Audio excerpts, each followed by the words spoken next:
Est.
This is our Tuesday, May 14th, 2024 City Council meeting, and we had, just this point of reference, we had a budget meeting from 1:30 to 3:30 today, and then we had closed session until 5 o'clock shortly after, and I'm a little bit late. Apologies for that.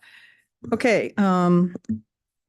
As we had a closed session meeting today, Megan, you want to report on a closed session? Thank you, Madam Mayor. The City Council convened in closed session pursuant to the 4 items or 5 items listed on the agenda. There were 2 public comments in advance of closed session. There was no reportable action taken on any item on the agenda. Okay, thank you. Okay, I have 3 items of extraordinary business. I'm going to come down to the podium and start it from there. I'll be talking to employees about their years of service. Then we're going to cover Public Works, special appreciation, and then Clerk's Week. Can I call roll first? Oh, I'm sorry. Yeah, go ahead. Councilmember Orgill. Here. Councilmember Weiss. Here. Councilmember Whalen. Here. Mayor Pro Tem Renagi. Here. Mayor Kemp. Here.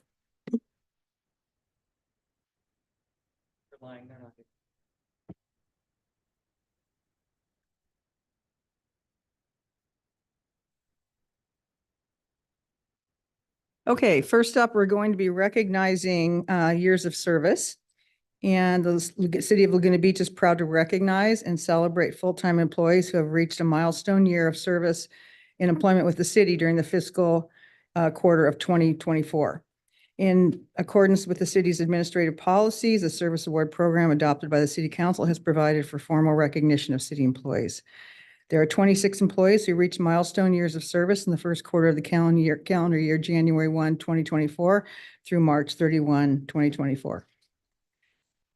Okay, first up, David Hunn, police officer, 1 year service.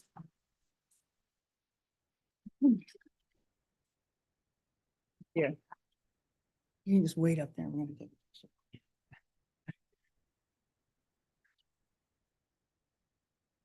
Okay, also from the police department, Mike Peters, police captain, 1 year.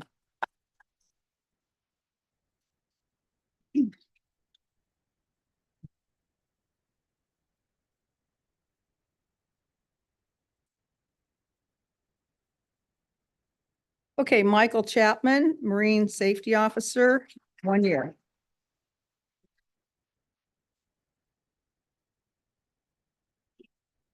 Thank you. Okay, next is Zachary Nelson, Marine Safety Officer, 1 year.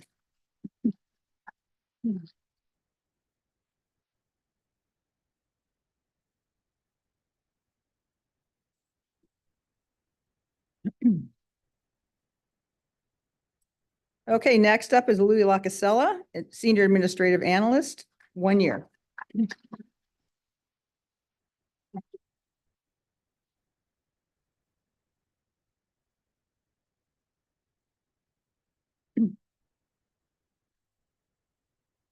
Okay, Jessica Mendoza, Assistant Planner, 1 year.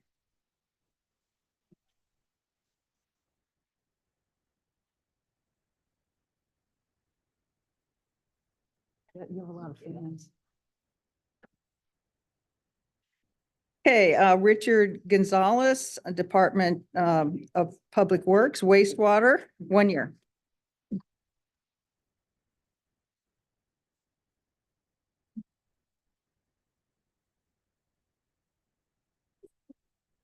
Jennifer Savage, Senior Management Analyst, City Manager, City Manager Office.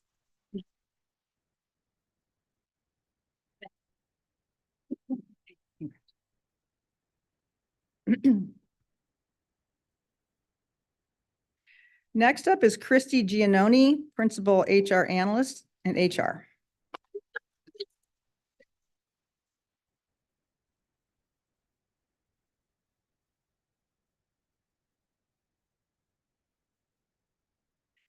Robert Montagami, Fire Marshal, Fire Department.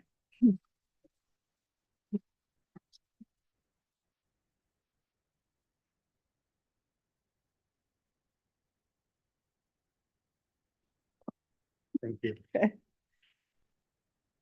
Okay, next up, Tom Perez, Assistant Director of Public Works.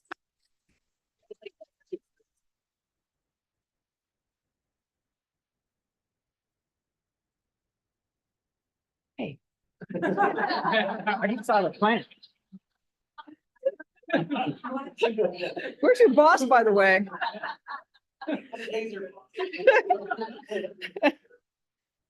Okay, last but not least, Lizette Diaz, Senior Dispatcher from the Police Department, 10 years.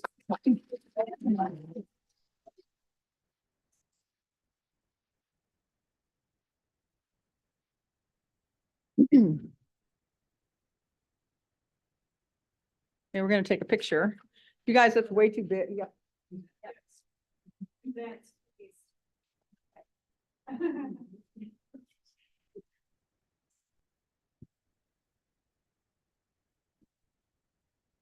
All right, everybody on three. 1, 2, 3. Couple more. Thank you.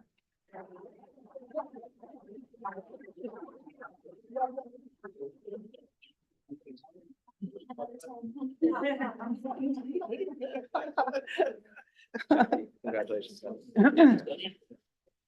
You guys. Okay, yeah.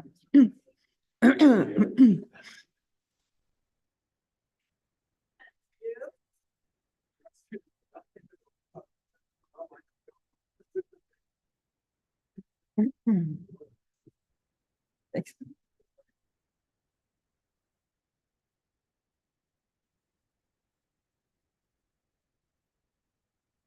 You don't want to stay for the rest of the meeting?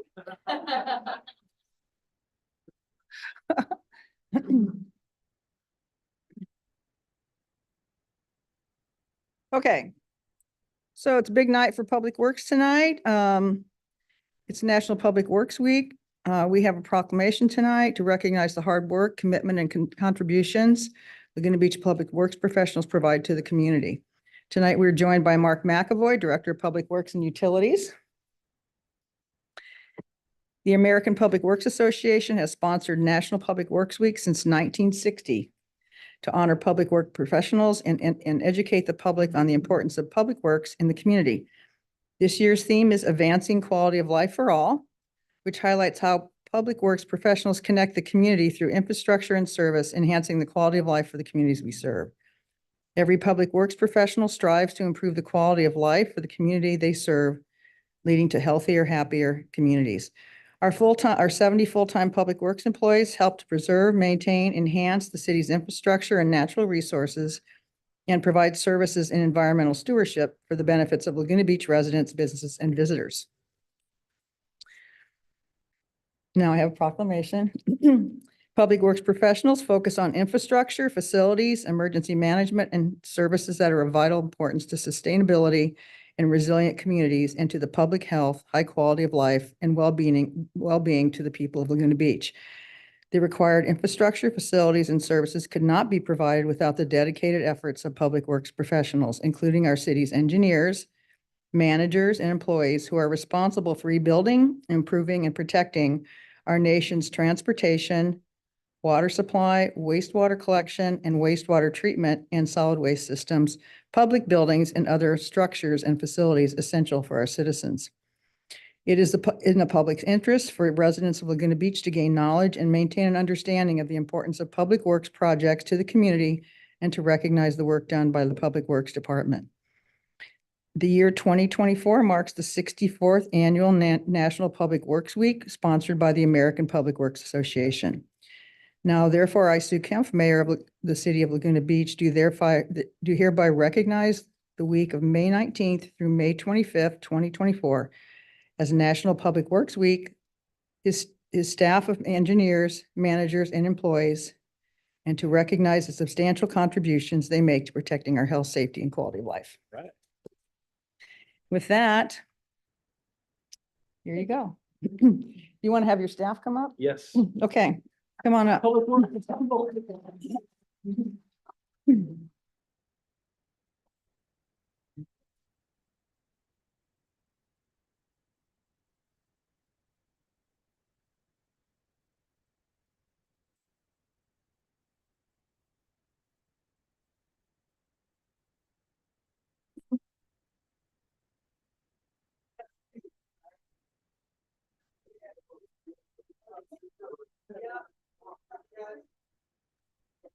Okay, you ready? 1, 2, 3. Perfect.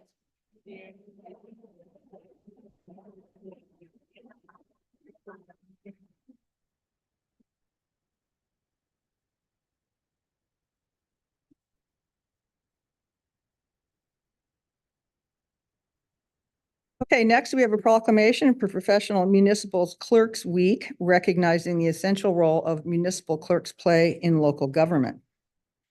Are you going to come up here with me?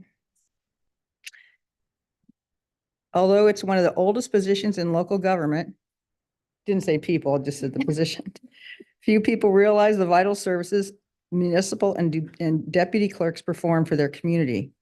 They prepare the council's agendas, record and index minutes, and maintain the council's ordinance and resolution files. Other responsibilities include keeping the official records of the city and conducting local elections, and many serve as chief administrative officers. And now I have a proclamation for you. The Office of Professional Municipal Clerk is a time-honored and vital part of local government and exists throughout the world. The Office of the Professional Municipal Clerk is the oldest among public servants. The Office of Municipal Public Clerk provides a professional link between citizens, the local governing bodies, and agencies of government at other levels. Professional municipal clerks have pledged to be ever mindful of their neutrality, impartiality, and rendering equal service to all. The professional municipal clerk serves as the information center on functions of local government and community.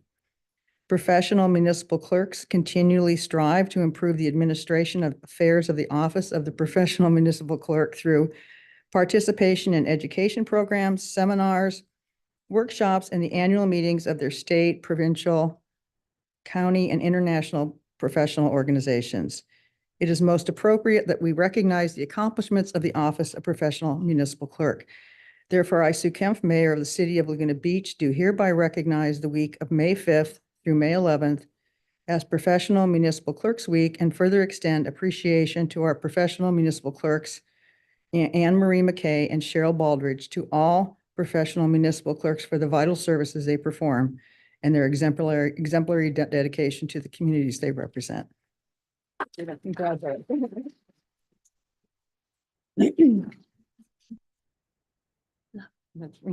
Yep, we gotta take a picture. Cheryl's not here. Cheryl's not here. No.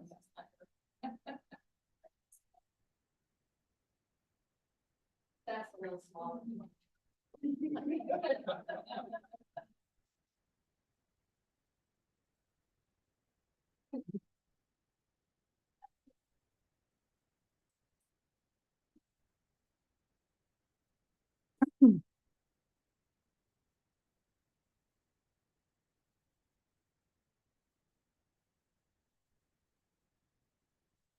Madam Mayor, if I could make one clarification to the closed session report, Councilmember Orgel recused himself on the Laguna Beach Company case. Thank you. Okay, thank you.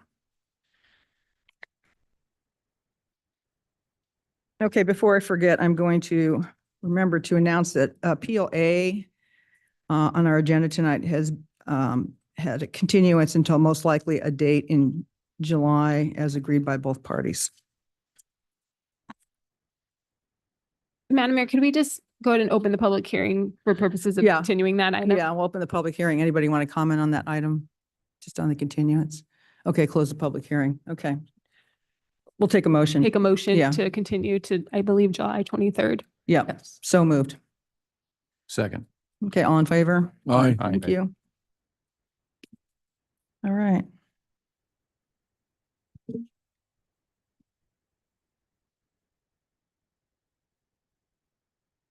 I'll ask their city manager, are there any additions or deletions to the agenda this evening other than what I just mentioned? No, they're not. Thank you. Thank you. Okay, at this time, I'll open the period for public comment. Does anybody have anything that want to talk about that's not on the agenda this evening? Please come forward. Good evening, Ketta Brown, Chair of the Housing and Human Services Committee. I would just like to thank the council for providing the Housing and Human Services Committee a modest budget, which spearheaded by Barbara McMurray, enabled us to coordinate an affordable housing bus tour for interested residents and others. We visited 2 infill locations, one in Irvine and one in Santa Ana. Both were eye-opening. From this visit, it's apparent that Laguna Beach can actually create something neighborhood appropriate, resident serving, and budget friendly. Let's get to work. Okay, thanks, Kevin. Hi, good evening, Clark Collins, resident. This may be premature, but I figured at least I'd ask council or staff. Is it possible to find out how the permitting process would work for the proposed 72-unit low-income housing development at the neighborhood Congregational Church?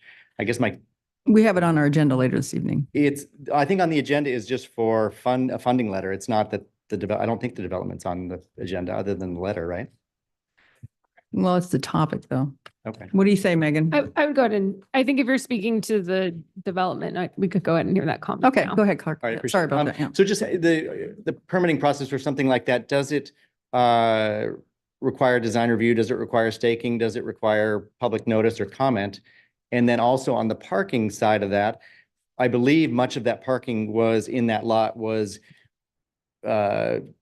used in the CUP process for Ralph's, the Holiday Inn, Red Dragon, things like that, tens, if not hundreds of those parking places. So I'm curious if anyone can comment now or at a future meeting, how is that dealt with if the parking is then taken for this development?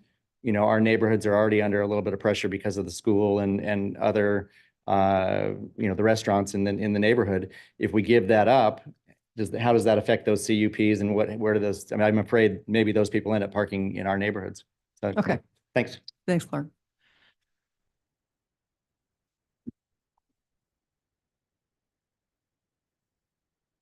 Go ahead. Good evening, everybody. This is for everybody. It's very important. Pretty sure all of you haven't heard it before because it's the original idea from myself. In the Bible, where Jesus is sitting with the 5,000 men, right? And he's like, hey, disciples, what do we got in that basket? And they're like, well, we got some bread and some little fishes. I don't think it's enough for the 5,000, Jesus. He's like, well, let's pray to God. Thank you, God, for this beautiful meal we're all about to receive. And he fed the 5,000 men, and there was bread and fish left over in the basket. How did he do it? I've been asking people this throughout the week. People are like, well, it's Jesus. He did it with the Holy Spirit. I said, all right. Not really the answer. Well, he did it with faith. I have faith. Thank you, God, for this meal that you provided here at City Council meeting. I don't see any food. I guess some people have food, but not for everybody. I have faith. It didn't work. Well, back in those days, who traveled with the men? Since the men controlled basically everything back in the day, who traveled with the men? The women and the children. So when they traveled to the beach, what do women take with them for the children and the men? People have a hard time answering this. They bring fishing poles. No. They bring food. The women bring food to the beach for the children and the men. So when Jesus says, thank you, God, for this meal, thank you for this food, for these men and these women and these children, the women took out the food and fed everybody. Jesus loved women. The miracle of the Bible are women. Problem is, the devil took hold of the Bible and took out that part. The devil is a homosexual. I'm not against homosexuals, but the devil is homosexual. Jesus loved women. His thing wasn't washing feet. Jesus was sitting with Mary Magdalene. The men were about to stone Mary Magdalene for probably looking at another man. And Jesus said, for those who have not sinned, throw that first stone. Go ahead. Excuse me, sir. And no one could throw the stone because they all sinned. Sir, could you Do you please get it? relate your comments to the city's business? This is the city's business. Women are the miracle of the Bible. Happy Mother's Day, women. Happy Mother's Day. This has to do with the city. Because the city suppresses and oppresses women. And women are the miracle of the Bible. And they took it out. The devil took it out, and he's trying to suppress me right now. Maybe you're transgender. I don't know. Thank you very much.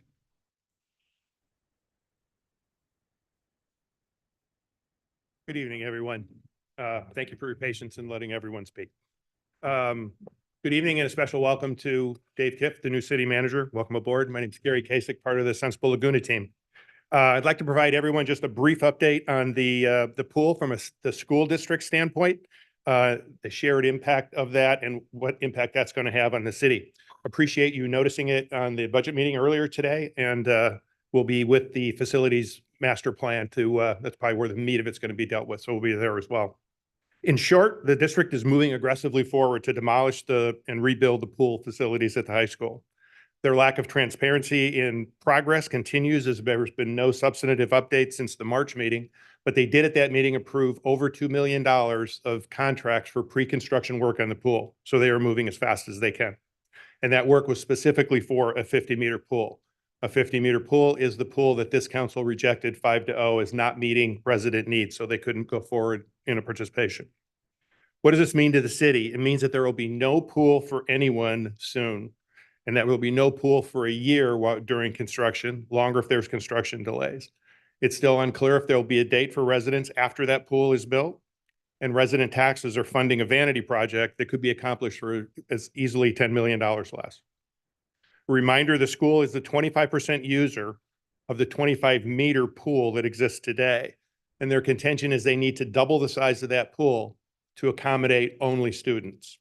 25% user today, they want to double the pool and take the 75% user out at a cost to taxpayers of $19 million. To date, we failed to get the school board to reconsider their decision in light of the city's direction to build a community pool.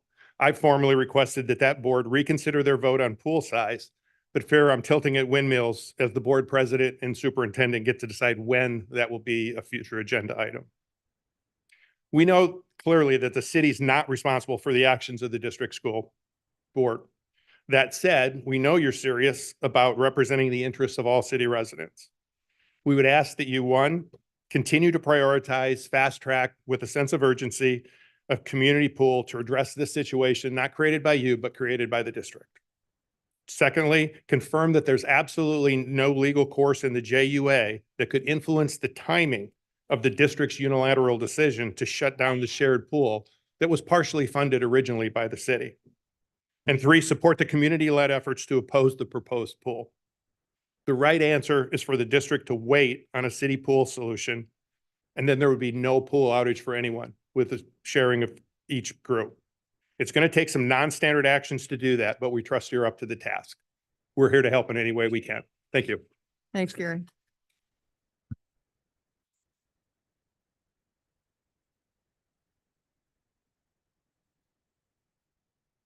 Hi, Council. Laura Parisi, City Treasurer. I wanted to let you know that I attended the City Treasurers Conference last week. It has three basic tracks, covers three topics: treasury, investments, and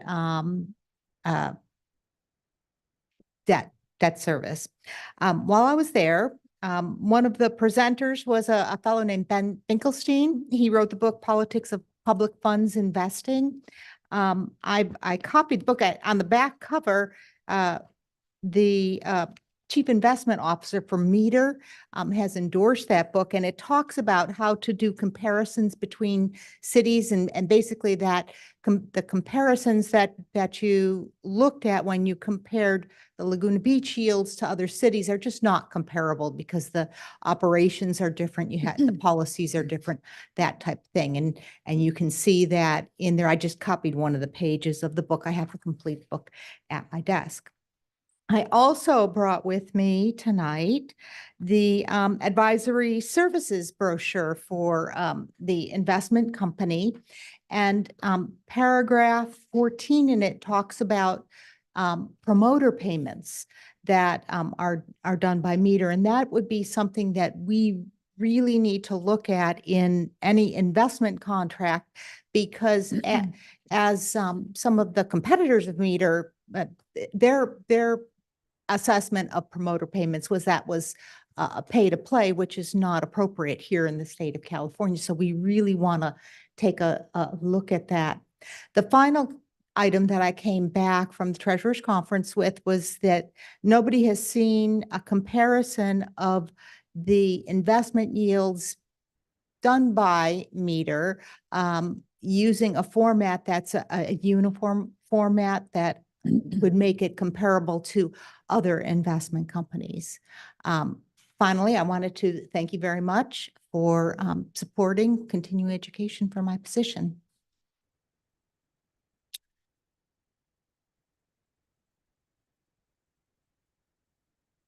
Evening, Mayor, Council. First of all, I'd like to welcome David Kiff back to Laguna. And as I'm sure you've learned, there were a few very dark years in recent times where there was a lack of civility, and the fact that you have been a long-term resident, and so you are well acquainted with the many decades of how charming Laguna Beach has been and how the residents were listened to, served, and heard by city officials, served by businesses in town. Last meeting, there were several, so welcome. Last meeting, there were several comments that were made at this podium that were not addressed. And I hope that you will have some answers to those tonight. The first was that since that debacle of the people bombing, Zoom bombing the meeting. So I'm asking as to whether there has been any discussions, anything that we could look to, because there are many thousands of residents in town that are unable to come down to the city and or to enter in with the city with discussion. And so I hope that you can come up with what it is that you've been doing, and if not, why you haven't been doing it. Then finally, when the discussion of the promenade was happening, there were many, many comments, two of which were business owners in town.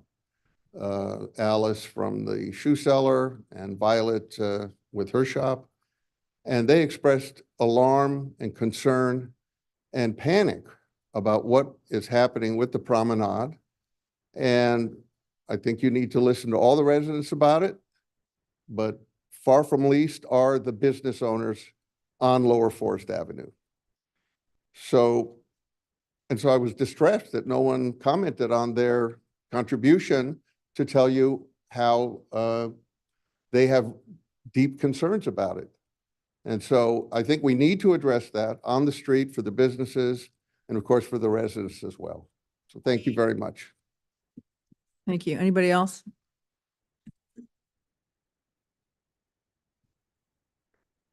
Good evening, council members. My name is Pat Gallus. I've been in town about 50 years. I want to talk again about the CEQA abuse being imposed upon this city by various organizations.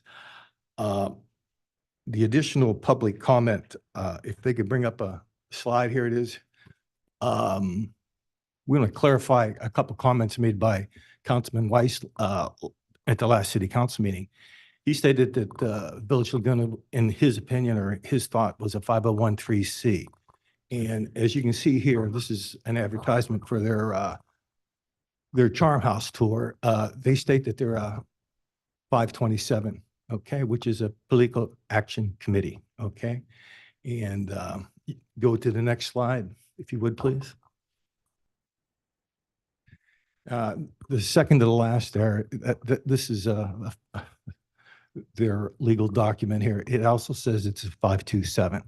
Second from the bottom, it's hard to see. If you go to the next one. And this describes what a 527 is. So this is for people out in the general public to be aware of what it actually is. For years, I thought it was a 501(c). I was fooled. About 4 or 5 years ago, I realized what it was. And the residents in this town need to be aware of it. Okay, if you go to the next slide, please. And this is, I got this about a year ago from their website. And it's a letter to the Planning Commission in August 31st, 2017. And if you go to the next slide, It's all Village Laguna. They got 7 individuals there. Okay, if you go to the next slide. This is 6 weeks later. All of a sudden, same headline, same everything. Now they call themselves the Preservation Coalition. Same people, same time, 6 weeks later. Then we go to Michael Ray's project on Hawthorne, which, you know, I live up the street. And that was in front of the city council yesterday to clarify that it was never officially on the register. And, you know, the only people talked against it was Village Laguna's hierarchy. We got a lawyer, we've got staff that recommended this move. It was obvious that it was done inappropriately. Talk about somebody who has the ability to file a lawsuit against the city. Michael Ray, I mean, I wish I was a lawyer. I'd take it on contingency. I mean, so I'm just trying to make people aware when the election comes around and Village Laguna does their song and dance, just, you know, be aware. That's all. Make your decision. You can do whatever you want, but awareness is the first step to change. Thank you for your time. I appreciate you guys working so hard. And thank you. Okay, thank you, Pat. Anybody else want to comment? Okay, I'll close the public comment period and we'll go to city manager and councilperson comments. I'll start with our city manager. Any comments, Dave? Very briefly, Madam Mayor, just an announcement that we do need people to consider volunteering for some of our committees and commissions. We're accepting now applications for the Environmental Sustainability Committee, the Emergency Disaster Preparedness Committee, the Housing and Human Services Committee, and the Audit Review and Investment Advisory Committee. Timing short here. Applications must be received no later than 5 o'clock on Thursday, so 2 days from now. And then the application is available on the city's website and by contacting the city clerk's office. Thank you. Okay, thank you, Councilmember Weiss. Thank you, Mayor. I have no comments. Mark? Welcome, Dave. I attended the affordable housing tour last Friday, and both on the stops for Jamboree and in Santa Ana. And the first one that we went to, I was amazed when I walked up to the building, and after entering the building, I was thinking to myself, oh, this looks like it's about a year and a half old. It ended up being that it was 16 years old. And what I thought of was how well it was maintained. And I was reflecting back to some of our commercial buildings here in this community. And I could only wish that we were maintaining our buildings as well as they were maintaining some of those buildings. And I'd like to address Clark's comments regarding the related proposed development. The list that he read off, I have that same list and I am looking into that. And one of the biggest issues on the list that he mentioned was how is the parking that's currently allocated to that lot, how is it going to be addressed if that property is in fact redeveloped? And regarding the promenade and the public outreach, we have been meeting with many of the groups having to do with the promenade. That's our first step. There's many more meetings to come. We have met with the retailers and a group of architects, and we have other groups coming up. But so far, I think that there people that we have met with so far are pleased with the level of outreach that we're doing. And I have a quick question with the city attorney on the Zoom. One of my questions, and I've talked to the city attorney about this in the past, is are we there yet? And is the technology there yet that allows us to verify who the people that want to join in on a Zoom meeting is it there yet? Councilmember Orgel, there's multiple ways to answer your question, but there's not technology that would like prevent Zoom bombers by themselves. There's also an issue of like measures by which the city could take to try to prevent that from occurring, such as like pre-registration. Those can run afoul of free speech requirements. And so it is very difficult to constrain the participation of members of the public from Zoom by those kinds of measures. So in short, there's not yet a way that we can proceed with Zoom to guarantee that we're not going to be harassed any further and subject the community for what we sat through at the last meeting that was interfered? No, I don't see a way to prevent that entirely via technological measures. Like there, I don't see a way to prevent it entirely, to be honest. And Yeah. when a solution comes up, you'll be sure to bring it to our attention? Yeah, I certainly will. Laguna Beach is by no means the only city that's been zoomed bomb. It's occurring. And I think there's a interest in communities that have had that happen to them and other communities that don't want it to happen to them, to find some solution, but it's going to likely require a change in the law. Right. Megan, weren't some cities that were on Zoom and had subsequent and got bombed and then came back on and got bombed twice? My understanding is that some cities have had multiple events. Yeah, I heard that too. Okay. And one of the concerns I have, Mayor, is that I believe that we're headed into a rather vicious election cycle. And I would just like to avoid any disruptions if we can, until there's a solution. Yeah, agreed. Okay, Councilmember Whalen? Just a couple quick things. I also attended the affordable housing tour, and as I commented earlier at our budget session, I think our Housing and Human Services Committee did a great job with the Kennedy Commission arranging for that. And you would be, I think, astounded at the projects that they were looking at. And that, as Mark said, one of them is brand new in Santa Ana, but the services they have beyond the housing, really phenomenal stuff. We've all thanked Dave numerous times for starting May 6th, which is terrific. I also want to thank Gavin and Jeremy because we had that interim period without Sean, and thank you guys for keeping the ship straight and moving ahead. I know it was a lot of extra work. And then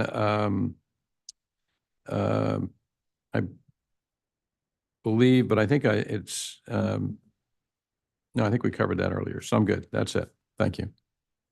Okay, Mayor Pro Tem Renagi? So last week I attended the AQUA conference, which is the Association of California Water Agencies, because as you may or may not know, we also are the board of directors for the Laguna Beach County Water District. So I've been interested in understanding water issues, because if you can't get water, you have a problem. So the conference had some interesting panels on new technologies, including for desalination. There was a good panel that I attended on the California Data Collaborative. And yeah, so I attended that with our two of our commissioners, David Horn and Debbie Neve. And I want to give a shout out to Debbie because she also serves on the Region 10 AQUA board, and Region 10 is San Diego and Orange County. So she was able to highlight in front of a large group of people what the initiatives that Laguna Beach County Water District is doing to create water reliability through our groundwater rights and then hopefully desalination. So I'm grateful for Debbie's leadership in the water world across California. And then I just want to recognize we have National Police Week is this week, and what I appreciate so much about the work that our police officers do is very few of us do the daily tasks of our jobs are not going to potentially risk our lives. And so everyday police officers show up to work doing that. In Laguna Beach, we have Officer John Cucci and Officer Gordon French who fell in the line of duty. So I just want to recognize the contributions that our police officers make to keep us safe every day. Okay, thank you. And no report from me this evening. No, okay, that will take us to our consent calendar, Council. We have items 1 through 8A, and we've already, as a note, we've already covered 1 through 3 through presentations. Anybody want to pull anything? 6. Okay, 6, George. Anybody else?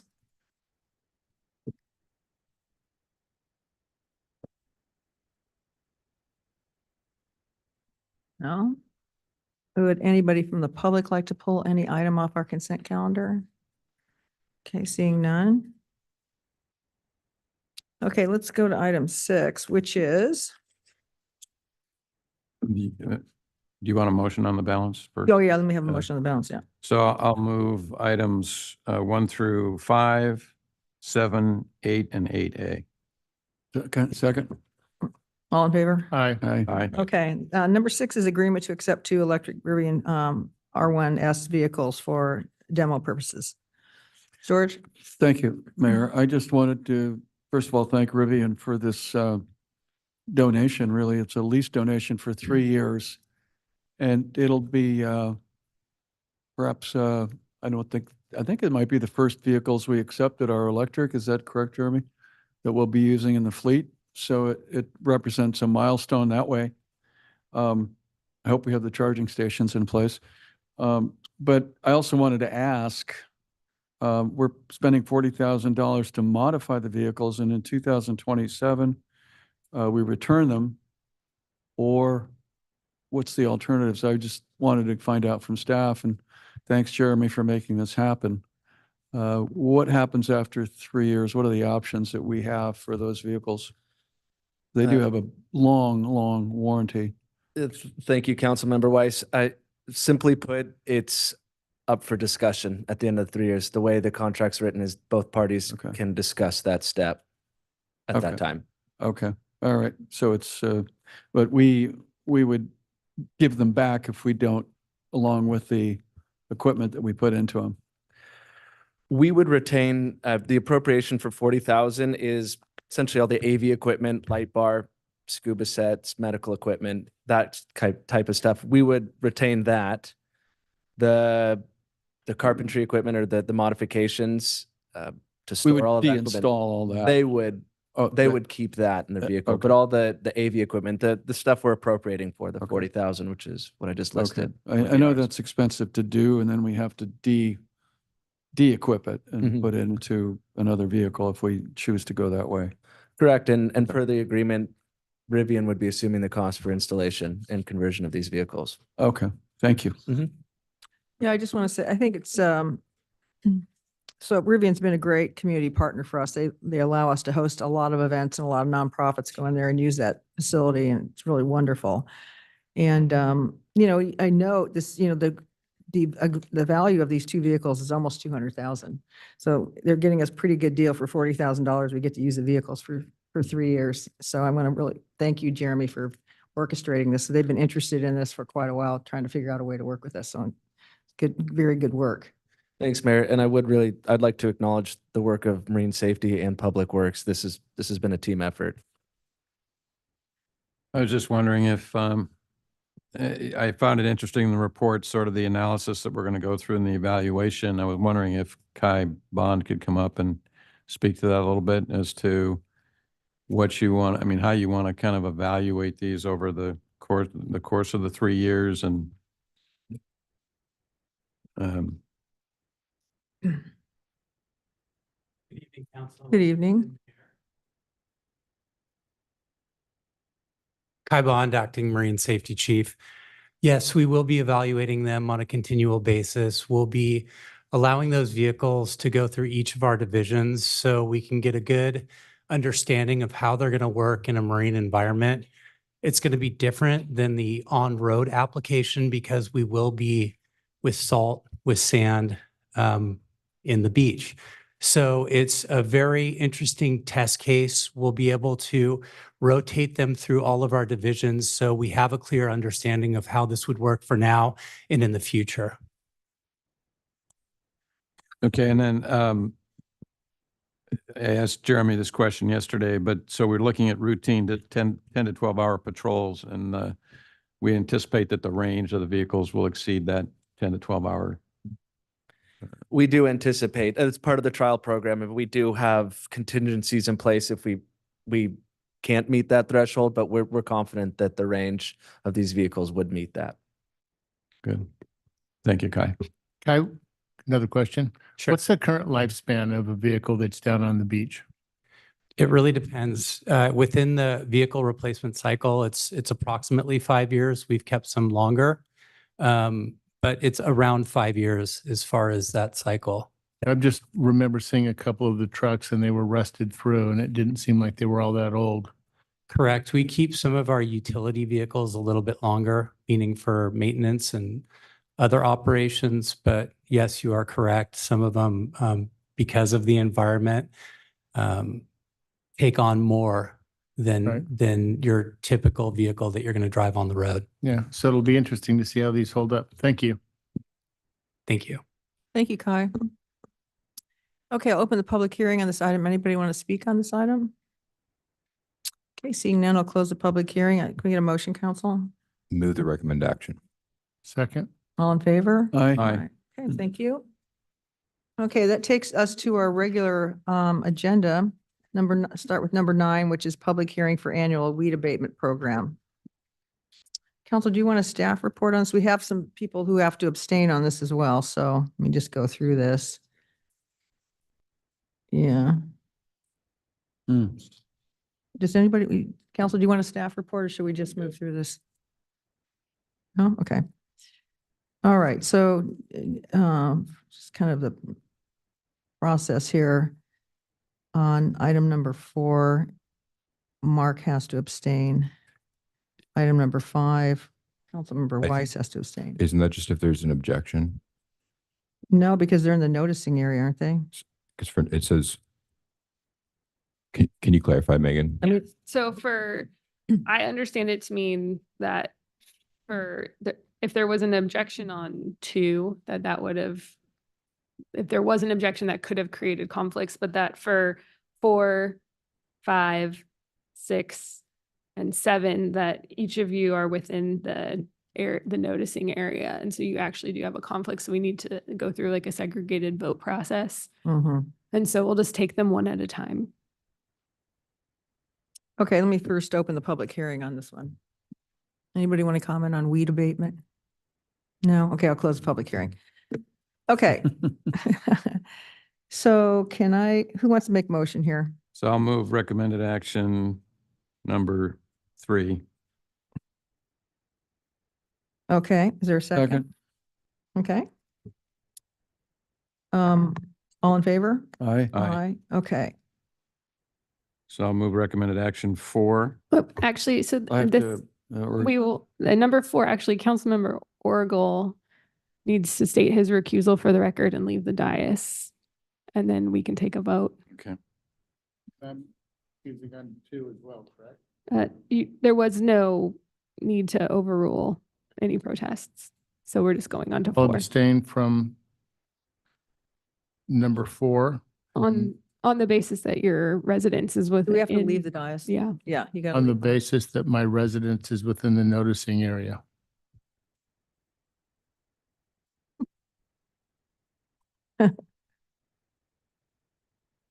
Okay. Now that he's a safe distance away, I will move item 4. it's musical chairs. I'll second. All in favor? Aye. Aye. Okay. All right, Okay, George. number 5, George, George. you're next. Oh, yeah.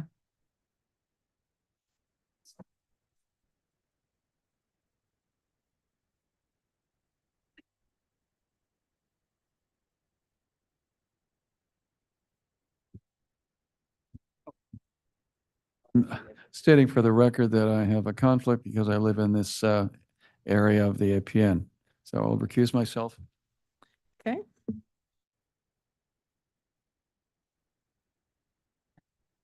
Okay, I would move recommended action number 5. Second. Well, okay. Hold on. Hold on a second. We have a gentleman who would like to speak here. Just hang on a second, George. I think. You had a motion and a vote on item number 9 on the agenda for the weed abatement. Is that regarding the vegetation trim notices that were sent? It is? Yes. It may be the next item, right? There's an item 10 as well. Is it 10? It's 9. Huh? Is it 9? It is 9? It's Okay. 9.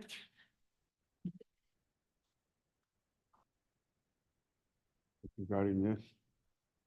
The March 26th letter regarding Number 10. number 10? Number Oh, I'm sorry. to That's interrupt. okay. Come back in a minute.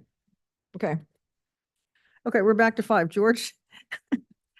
George officially recused himself. And then you have to, We didn't vote because, Oh, you didn't vote. no, we couldn't vote. We had a little issue here. Yeah, yeah, yeah. You sound like you. Okay, Bob, Yeah, so I'll move recommended action number 5. Second. all in favor? Aye. Aye. Okay, wait for George to come back. I know.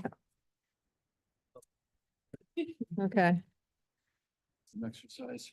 Okay, on item number 6, I will recuse I'm notifying the community that I'm going to recuse myself because I'm in the noticing area. Any public comment? No. Can I get a motion? I'll make a motion.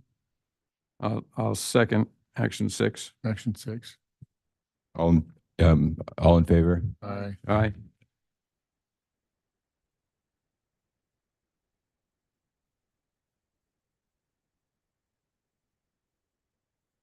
I'm recusing on item 7 due to my residence being located near the subject properties.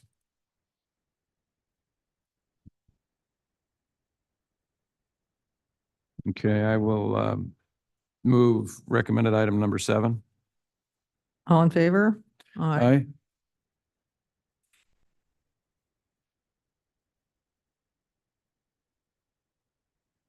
And I would move recommended item number 8. Second. Second. All in favor? Aye. Aye. Aye. Okay, do we open the public hearing? Yes, we did. We didn't have anybody. We have numbered, okay. Okay, thank you, everyone. Ooh, we got through that one. Okay. This is item number 10. This is a public hearing regarding the annual sidewalk and intersection visibility nuisance abatement program. And does anybody want a staff report? No? Okay, we'll open the public hearing. Come on up.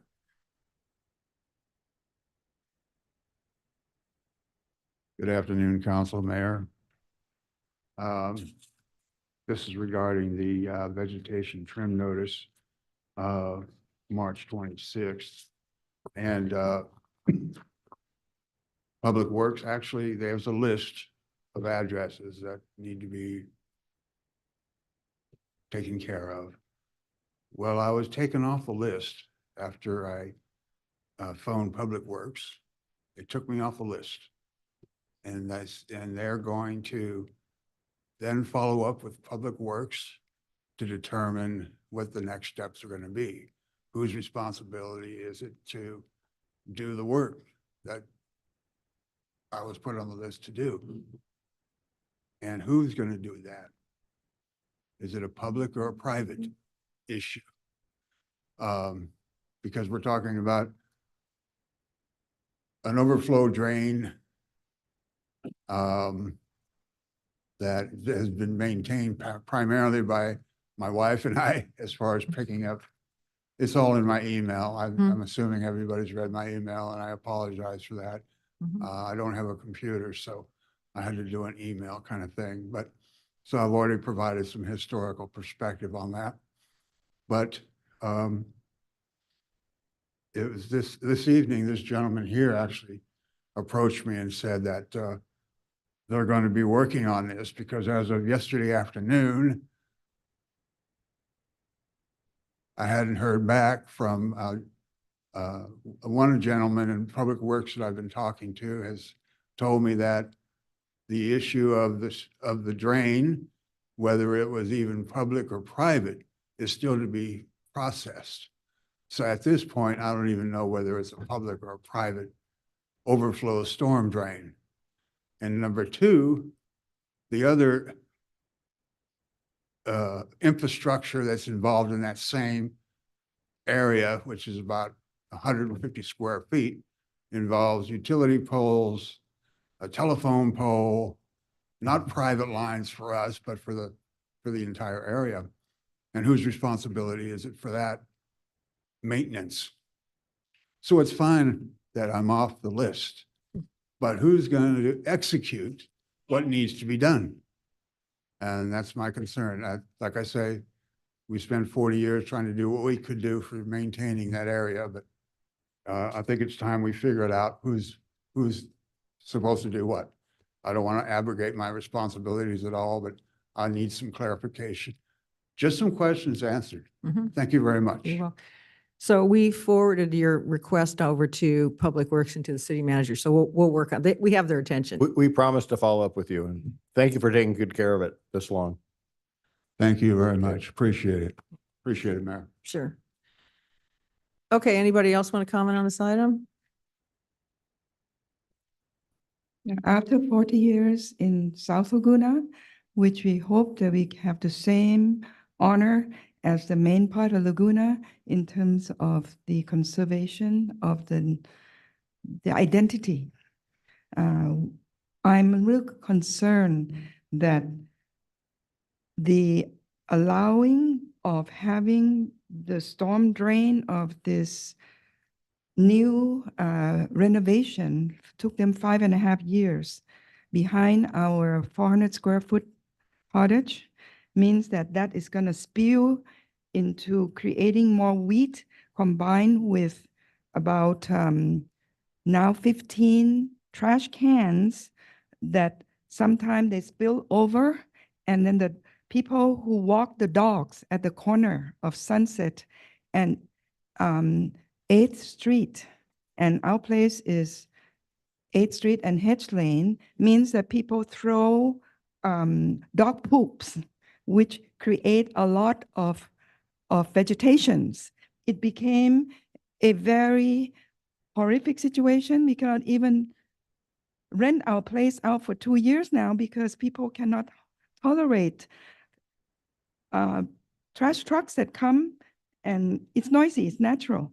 15 of the variety of things, and then the dog poops is everywhere. Is there anything, please, to help? Would you kindly give your address to the city clerk and we'll work on it? Thank you. I appreciate very much. I really want our South Laguna to have the same level once it's adopted from the county, and I appreciate very much. Thank Okay. you. Yeah, thank you. Anybody else want to speak on this item?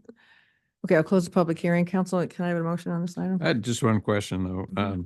So on item 9, it said the contractors abate on that one, this weed abatement, 50 properties annually at a cost of 200 to 300 per property that then get assessed to the owner. So how does, on this item, there's no discussion in the agenda bill on that. How does this get paid for? Good evening, Mayor Kemp, members of the City Council. I'm Reza Jafari, Deputy Director of Public Works. Councilmember Whalen, to answer your question, because each property is different and because the vegetation encroachment issue that we've identified is different, our process is that we issue out trim notices and then we re-inspect to see if the sidewalk or street right-of-way was clear to the vegetation. And then after May 31st, any still delinquent properties, we would go out and we have a contractor that does this kind of mechanical clearing, and they would give us a proposal, let us know the general cost estimate.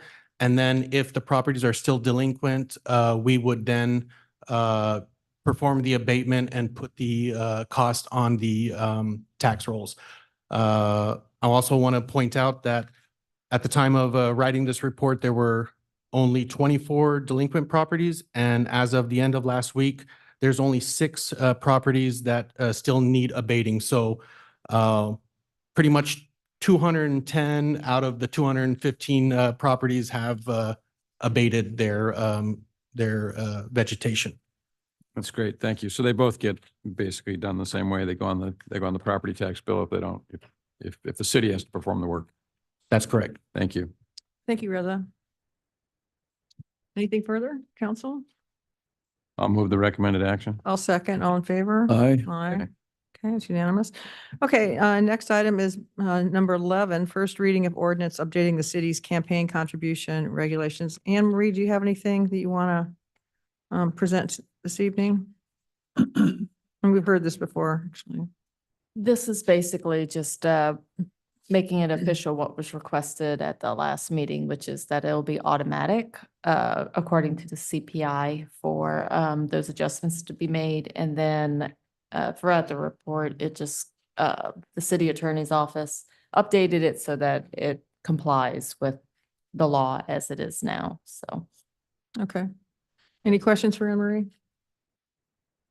No? No, but I think, I think maybe, I don't know, if this is something Megan would do because a lot of it was driven legally. I mean, there are a lot of significant changes in here in terms of removing restrictions on campaign contributions of certain types. I mean, could you, just so the public can hear it, can you just highlight a couple of them? Councilmember Whalen, sure. So the main thing in respect to the changes to the kinds of contributions that can be made is that the ordinance was updated to comply with Citizens United and McClutchan versus the Federal Elections Commission. And those cases basically say that with respect to free speech rights for committees that are not, for restrictions on campaign contributions related to committees that are not the candidate or the candidate's committee, that there cannot be an imposition on the restriction of those campaigns or those contributions. And so we've updated the ordinance to comply with that United States Supreme Court case law effectively. So no limitation on independent committees' contributions, no limitation on ballot measure committees Correct. opposing or supporting. Yeah, and that's just, there's nothing that the city can do about that based on that case law. And we have not been putting that limitation anyway, at least since I've been in office. PACs didn't have a limit. But technically we could put a cap on it, but we don't think it's necessary because of the size of the city, correct? We can't put a limit on PACs. I thought there was some language in the staff report that. There was language that was talking about at state levels that they could possibly be able to do it because their levels are so high, but because city, our levels won't reach that number, that we wouldn't be able to justify it in court. So we would probably lose if someone sued us about it. Thank you. And then I guess the final change that I don't know, if this happened here locally, but it certainly happened state and federally, right? Apparently a self-funded campaign has no limits. And that was similar before. It was loans that we still had in the language in the ordinance that limited you, but you personally could self-fund anyway. We didn't have that limitation on the candidate themselves. So this kind of clarifies more than anything else that not only can you self-fund, but you can self-loan for whatever amount you want to loan. Okay. Well, it's good to get it all up to date, I guess. Yeah. I have a question about page 11, item 1.14.070. This says reserved at the top in parentheses. Is that something you're complying with the law there, or is this what's? No, so what used to be in the code was the verbiage about city business dealings and soliciting funds from that. We're basically striking all that due to the First Amendment issue, but we don't want to renumber everything. So we've stricken what used to be in there, and the attachment shows to strike out. And we're just putting reserve next to it so that updates in the future, we can use that section 1.14070. Does that make sense? It doesn't apply anymore? Correct. at So all? that the text will all be removed from there. So that solicitation of contributions from persons who have city business dealings. Okay. All of that will be removed, and it'll just say reserved in case we need to use that section at a later date. Okay. I will note that the Levine Act, which was a law that was adopted, I now trying to remember if it was last year or the year before, but that sort of now covers the field on that particular issue. So it's really just that it's governed by state law, which is why we took it out. So there's no conflict of interest when we could have a rule that says you have to reveal that, because it seems like a conflict of interest in that particular section. If you The Levine Act now sets forth a $250 campaign contribution limit that's now the controlling law for. Okay. All right. Right. If Yes. you receive anything over $250, so it's covered a lot of this stuff that was removed is either covered by the Political Reform Act Okay, or by the Levine Act as it's been revised. I see. So rather than having to make sure this continues to be updated with the law, we just remove it and refer to the overarching Okay. state law and federal law. Okay, we just refer to that. Thank you. Okay, any further questions?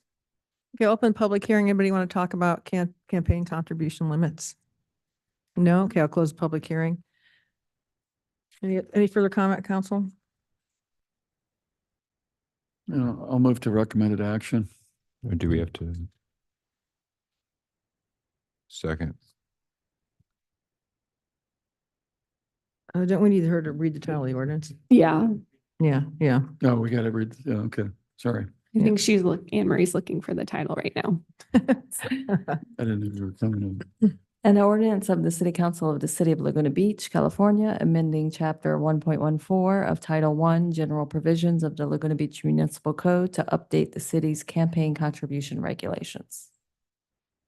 Okay, we had a motion. Do we have a second? Alex, did you second? I second. Okay, all in favor? Aye. Thank you. Okay, that takes us to item 12, which is a lease agreement with the Girl Scouts for city-owned property at 190 High Drive. Thank you, Mayor, City Council. I'm going to turn this over to Jennifer Savage to she's settling in for item 12, 13, and 14. So Jennifer, take it away, please. Thank you. Good evening, Mayor and City Council. Staff has a very brief presentation at the pleasure of the council, but first just wanted to introduce Vicki Shep, CEO with the Girl Scouts of Orange County. She is available if you have any questions. Thank you. Any questions for Vicki? Council? No? Okay, I'll go ahead. I'll open the public hearing. Come on up. I have no questions. Thank you for the introduction. And on behalf of our 25,000 members, 15,000 of them youth, we thank you for your support of our continued use of this facility. This extended lease is going to allow us to invest in much needed refurbishments of the kitchen and bathrooms and install technology to support our members. Girl Scouts of Orange County has occupied this space for over 60 years to strengthen this community spanning generations of Laguna Beach residents. Hundreds of troops have used the program center to host troop meetings and run events. Even troops from around the county and the country visit the program center, allowing a unique opportunity for Girl Scouts from all over to be exposed to the wonderful art and nature found in Laguna Beach. The program center is a place where girls can learn to be leaders and families can bond and support their girls as they grow. Many service projects have been held at the program center, which have benefited Laguna Beach directly, such as the Binky-a-thon, which is making no-sew blankets for senior citizens, hygiene collection, going to our unhoused friends, One Warm Coat, which collects used coats for those in need, and planting workshops in our garden, which promote and teach girls about being water wise and going green. Events that aren't even held at the program center are planned and prepped there. Troops use the kitchen to prepare for the annual food fair event, learning about different countries and cultures while also learning how to cook. They have craft parties where they prepare posters for the Patriots Day parade and for cookie sales or for the father-daughter dance declarations. Troops have practiced camping, learned about tying knots and sailing, and held CPR and first aid classes at the program center. Lastly, and additionally, the program center has been instrumental in helping girls not only earn badges, but also earn their highest awards, the Girl Scout Bronze, Silver, and Gold Awards. These awards are given for projects that solve a problem in their community and make a lasting impact. The program center has provided a place where girls can plan their awards and host activities toward earning their awards, making the world a better place. We look forward to our continued relationship with Laguna Beach. And thank you for your time tonight, as well as for helping us build girls of courage, confidence, and character who make the world a better place. Thank you. Thank you, Vicki. A question for you. Yes. How are you going to raise the money? Do you have a plan for fundraising? We do. We have a holistic property plan as well as a holistic opportunity to engage our community as well as many businesses in-kind donations. So I have a team of professional fundraisers as well as a very committed board of directors who know that fundraising is important. Very good. And the anticipated cost for the renovations? I do not have that number off the top of my head. I will look to my colleague. Come on up to the microphone, yeah. Hi, my name is Martha Bear. So now that we have the lease secured, our initial estimates are around 250,000 because it will be interior only. Some of that will be new technology and elements that could be moved to other program centers as needed. But new kitchen, new bathrooms, flooring, window coverings, those types of elements. It's a lot of cookies. You didn't bring, It's a lot. you didn't bring any. I would have bought some. Anybody else have any questions? I walk by it a lot because I live in the neighborhood. How many, when their troops are in, how many can spend the night there? Because they have some sleepovers, I They think. do have sleepovers, as many as can fit into the interior. Okay. So you can have 10 to 30. 30, wow. Yeah, great. Good. Thank you. You know, I've been to that facility a couple times with the Girl Scouts, and I'm glad you're going to do this. I mean, it's a very sweet place, Yeah. but it definitely needs to be rehabbed. Yes, and part of our, we need to get the lease and then understand what all is possible, even the amphitheater seating on the outside, that Right. concrete. We need to see what the city would like us to do as well. Okay, very good. I just want to say, I don't have a question, but I had a call with Vicky and Martha today, and I expressed my interest in when the property's underutilized, trying to, like, perhaps during the school day, when the girls are in school, finding opportunities for seniors or other people in our community to use it. And they were very Well, that's a good idea. interested in that. So I appreciate the Girl Scouts' willingness to invest in our town and collaborate with us, and look forward to that work. So thanks for all that you do. Thank you. Thank And you. thanks, Jennifer. She was Yeah, a thank great, you. great partner in the process. Thank you. Anybody else want to speak on this item? Come on up, Pat. Pat can contribute to the cost. There you go. I'll give $500. Anybody want to match it? That's true. Yeah. Okay, we'll do that. Yes, my name's Pat Gallus. I live about 4 blocks up from the house that's down there. For people in the neighborhood or people out there watching on television or whatever, the location of it, if you first come into town, you make a right-hand turn on Acacia, then you make a right-hand turn on High Drive, you go up to the top and you go up a block or two and it's on the right-hand side. If you ever walk through the back way to get into the festival grounds, you go right by it.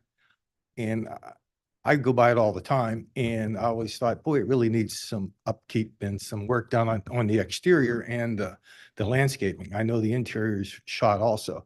So it's great that the city's doing this. And I think they ought to reach out to Ganal Lumber and some of the construction people in this town to volunteer to spruce the place up a little bit. And maybe even some of the landscapers to help out with some planning, because it does look run down. And I think it, has such great potential. I mean, it's phenomenal. Then again, thank you for your time. Thank you, Pat. Anybody else on this item? Okay, I'll close the public hearing, bring it back to council. I'll move the recommended action. I'll second. All in favor? Aye. Aye. Okay, I had a request for a short break here. 5 minutes. Okay. 5-minute break.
Well, they're here on this item.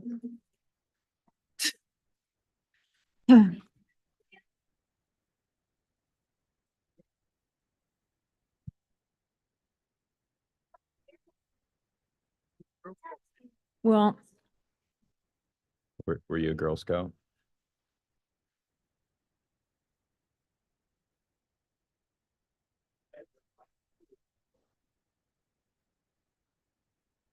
okay. Any more Girl Scouts here? They're coming and they want to get their pictures taken and so we're going to have a really long item coming up here. I have a feeling. So if you want to take a picture, we can do it quickly here.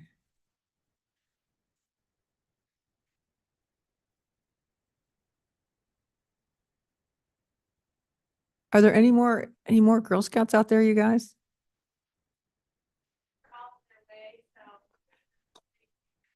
Yeah, because our next item is probably going to be kind of lengthy, so that you probably don't want to hang out for that. Okay. Sounds good. Sounds fantastic. Okay, guys, you're released. Yeah. Sorry.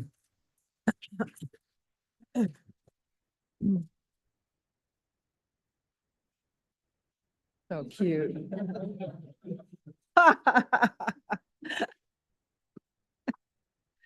Okay. Okay, next item is our item number 13, which is consideration of issuing letters of intent for proposals responding to the city's local housing trust fund notice of funding availability released on April 10th, 2024. Mayor, Yeah, go ahead. so I will be recusing myself on this item due to my prior employment related to California, where I worked on projects in Los Angeles. As a result of my prior employment within the last 12 months, I will not be voting on any items related to this project or any other project related to related. So, thank you. Okay. Okay, Jennifer, staff report, please.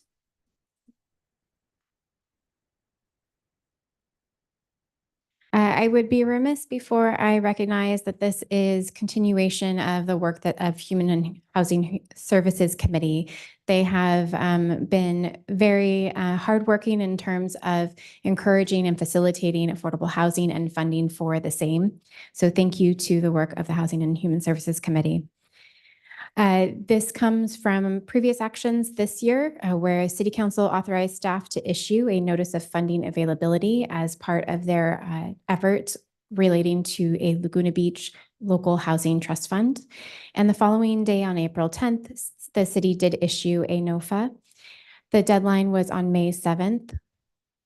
The city received 2 responses as summarized in your staff report and shown on the slide here.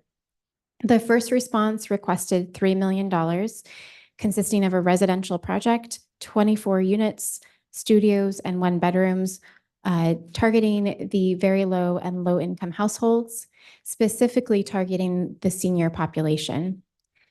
They would propose the project at 31729 and 31735 Coast Highway, also known as Tiamo, and their project would be completed approximately June 2026. The second response is a mixed-use project. It includes 72 units of residential consisting of studios, 1, 2, and 3 bedrooms, targeting very low, and I apologize, that is a typo on the income levels, but targeting the lower income levels. The specific target population is large households and families, persons with disabilities, and homeless persons.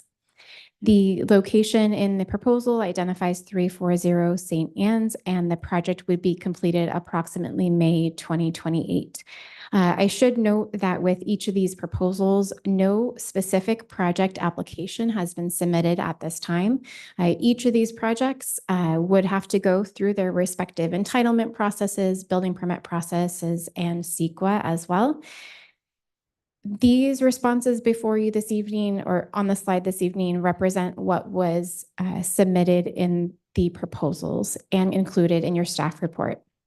After production of the staff report, staff reached out to each of the proposers and clarified that for response to, they would be requesting $5 million and that both responses would commit at least 30% of the funding to extremely low income households.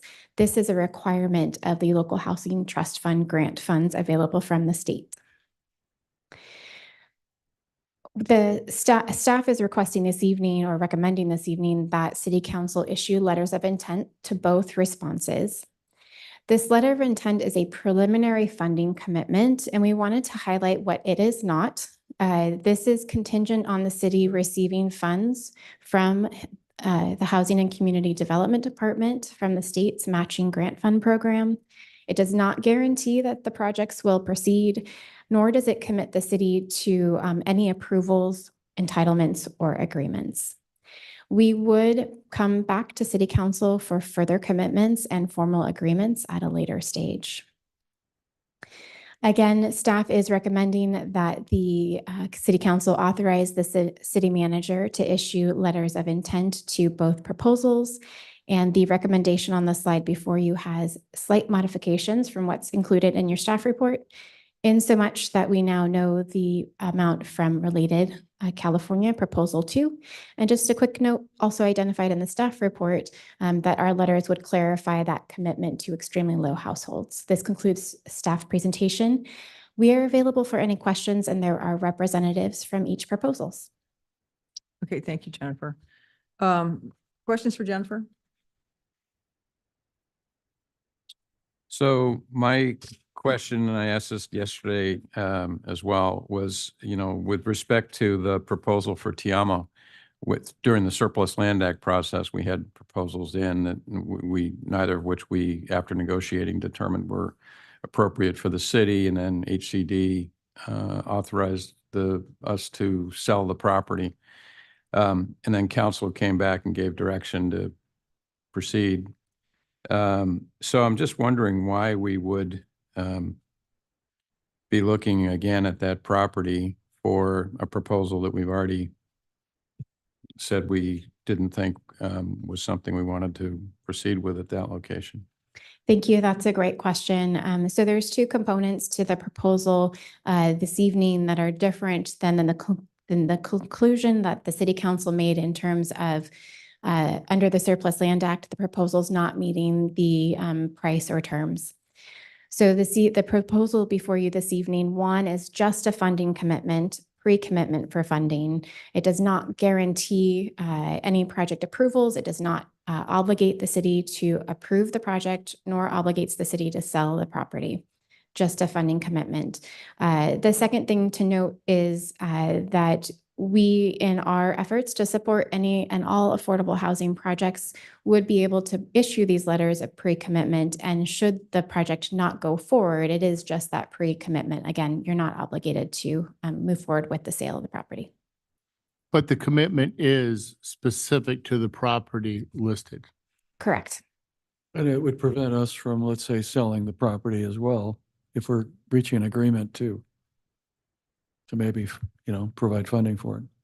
In this instance, if you were to approve issuing a letter of intent for this project, and then separately you're going through the process to sell the property, if this particular respondent was not successful in being the buyer of that property, that pre-commitment goes away. Okay, thank you. Anybody else, council? Okay, open the public hearing. How many people are here to speak on this item? Okay, come on up. Come on up. Well, we have one agenda bill. I guess you can talk about either one. Right.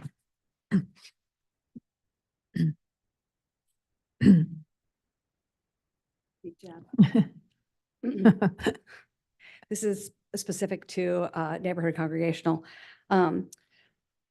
Laguna Beach has a requirement to provide 394 housing units by 2029, 198 of which have to be low or very low income. The church grounds are a consecrated space. In that vein, to use it as housing fulfills the original mission and highest purpose. Thank you, Keto. Hi, George Heed from the here in Laguna.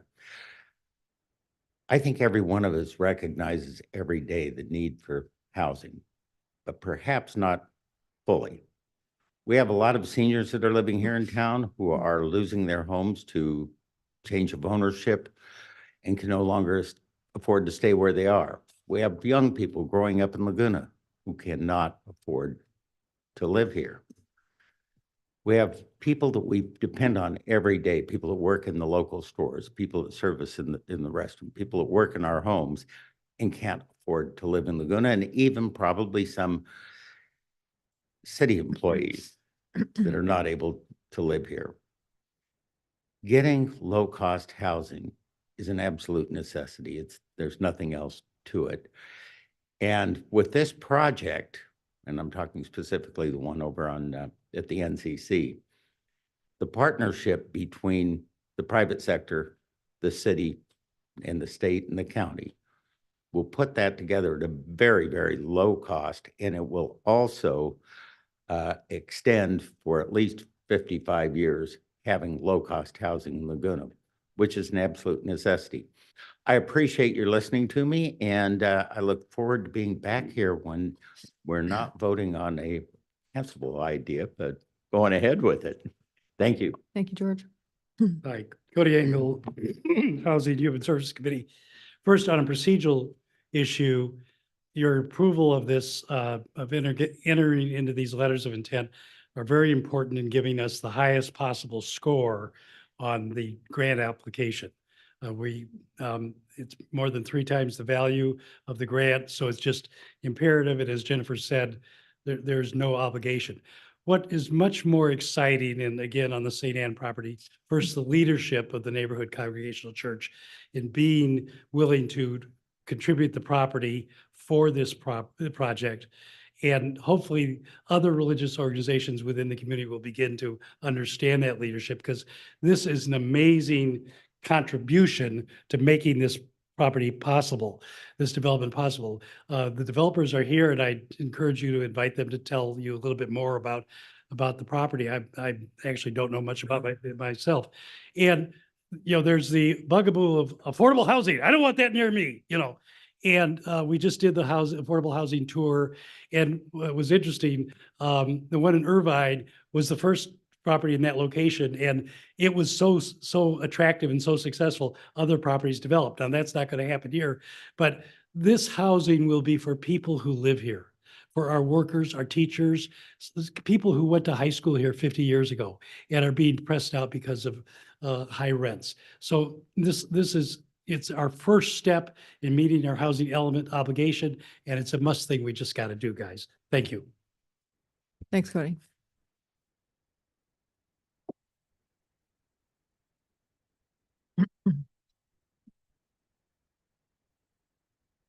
Hi, my name is Lisa Sadowski, and I wanted to let you all know that what has not been said yet is that the church is also grounds of the Montessori preschool that has been operating at that site for almost 50 years. I am the mother of a Montessori graduate, a current student, and a future student, and I want to strongly encourage you to find another location for affordable housing in our city. My family moved to Laguna 2.5 years ago, and one of our major criteria in picking a city to live in Orange County was finding a suitable preschool for our children to learn and grow. Montessori is just that. It is my kids' home away from home, and the teachers there are part of our family. And I noticed that the last gentleman also mentioned teachers, and I'm really thinking about the teachers too and their future. I'm concerned that if we replace the Montessori school with affordable housing, we're putting our youngest citizens at a disadvantage. Laguna is already underserved from a preschool perspective. If Montessori closes, there will only be 2 preschools remaining, one of which is religiously focused, and the other is at the edge of the city limits, serving primarily non-residents. This change would represent a significant damage to our community, and I implore you to chart a different course. Thank you. Thank you. Good evening, Mayor and council members. My name is Ashley Malone, and I reside in Laguna Beach. I'm discouraged to learn that the city is actively considering to solve one need for displacing another need, which is Montessori. the preschool where my twins have attended for the last 3 years, and I also attended as a little girl. And I hear from a lot of elementary school teachers that Montessori is like no other. They're benefiting from the children's advancement from the Montessori program. In a world where children and families have enough to worry about, I strongly encourage you to consider the impact on the school, families, and children, and I encourage you to be proactive with providing other options for Montessori. Okay, thanks, Ashley.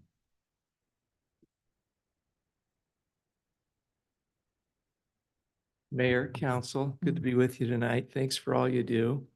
My name is Steve Samuel, and I'm the HOA president of the Laguna Lido and represent 48 homeowners adjacent to the Tiamo property. And I understand our need for low-income housing, and I love Cody and Related would do a great job on this. But if they choose not to use the Tiamo property, we would like to purchase it for parking. And so one of the other hot buttons besides low-income housing is parking. And so we have 48 owners there who would love to have that adjacent property for parking. I'll also mention that I own the office building across the street and am familiar with the parking issues in that South Laguna area. And hopefully that could help mitigate some of those. Thank you. Thank you, Steve. Anybody else? Mayor Kemp and honorable members of the City Council, I'm James Zasadian. I live a block from the church, and I just learned about this this proposal yesterday when a neighbor brought it to my attention. And I just wanted to mention that I am concerned, very similar to the remarks made by Mr. Samuelian and the Montessori preschool individuals that were here earlier.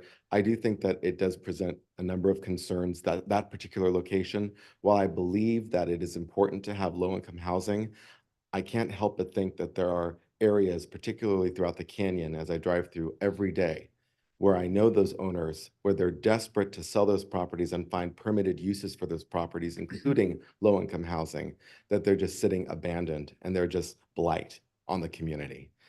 To look at such a central location that's just 1 block from the high school, where we have kids coming and going constantly, not really appreciating yet the kind of consequences and perhaps repercussions that would bring through. Like I said, it's wonderful to have low-income housing, but through a different perhaps element and how that will vibe with our community in that concentrated location where there's so much youth. I know that one of my neighbors is going to speak as well, but these are concerns that I really hope are at the forefront of the minds of our honorable City Council members. Thank you very much. Thank you, James. Hi. Good evening. My name is Deepa Somsundram. I'm the owner and director of the preschool that we're talking about, Montessori School of Laguna Beach, that is now housed at 340 St. Anne's Drive. And I want to bring to the attention of the City Council and its members that we have been in that location for 50 years now, serving the community. There's only one Montessori preschool that's been in existence in Laguna, and thousands of children have been going through that institution, and it's in danger of being displaced. I would like you to consider very carefully and have us be part of the school, be part of the conversation, moving on in presenting this intent letter to the council. This is very important to the school and to the children of Laguna Beach. I understand it's really important to have affordable housing in Laguna, and I applaud everyone who's involved with that. But I also urge you to know that 50 years of school and institution that has been a monument in Laguna Beach is in danger of being relocated. And please make sure that we are part of that conversation. Thank What's you the so much. enrollment of the school? We have, it's capacitated for 84. We've had 75 children, and we serve children from 2 years all the way up to kindergarten. And a lot of people, as you know, have gone to the school as well. So that should be a huge consideration for this community when you are deciding to approve something like that. So I thank you. Thank you. To hear it. Thank you, Deepa.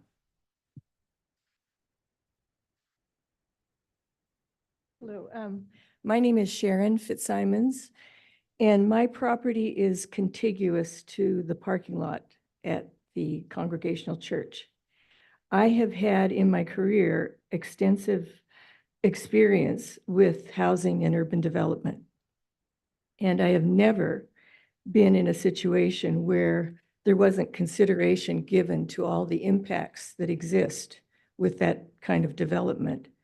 And I'm not sensing that there's a process that we are exposed to in terms of what's the density of the project, how's the ingress and egress, what's the complexity of the makeup of the development, and what is it going to do to the surrounding community.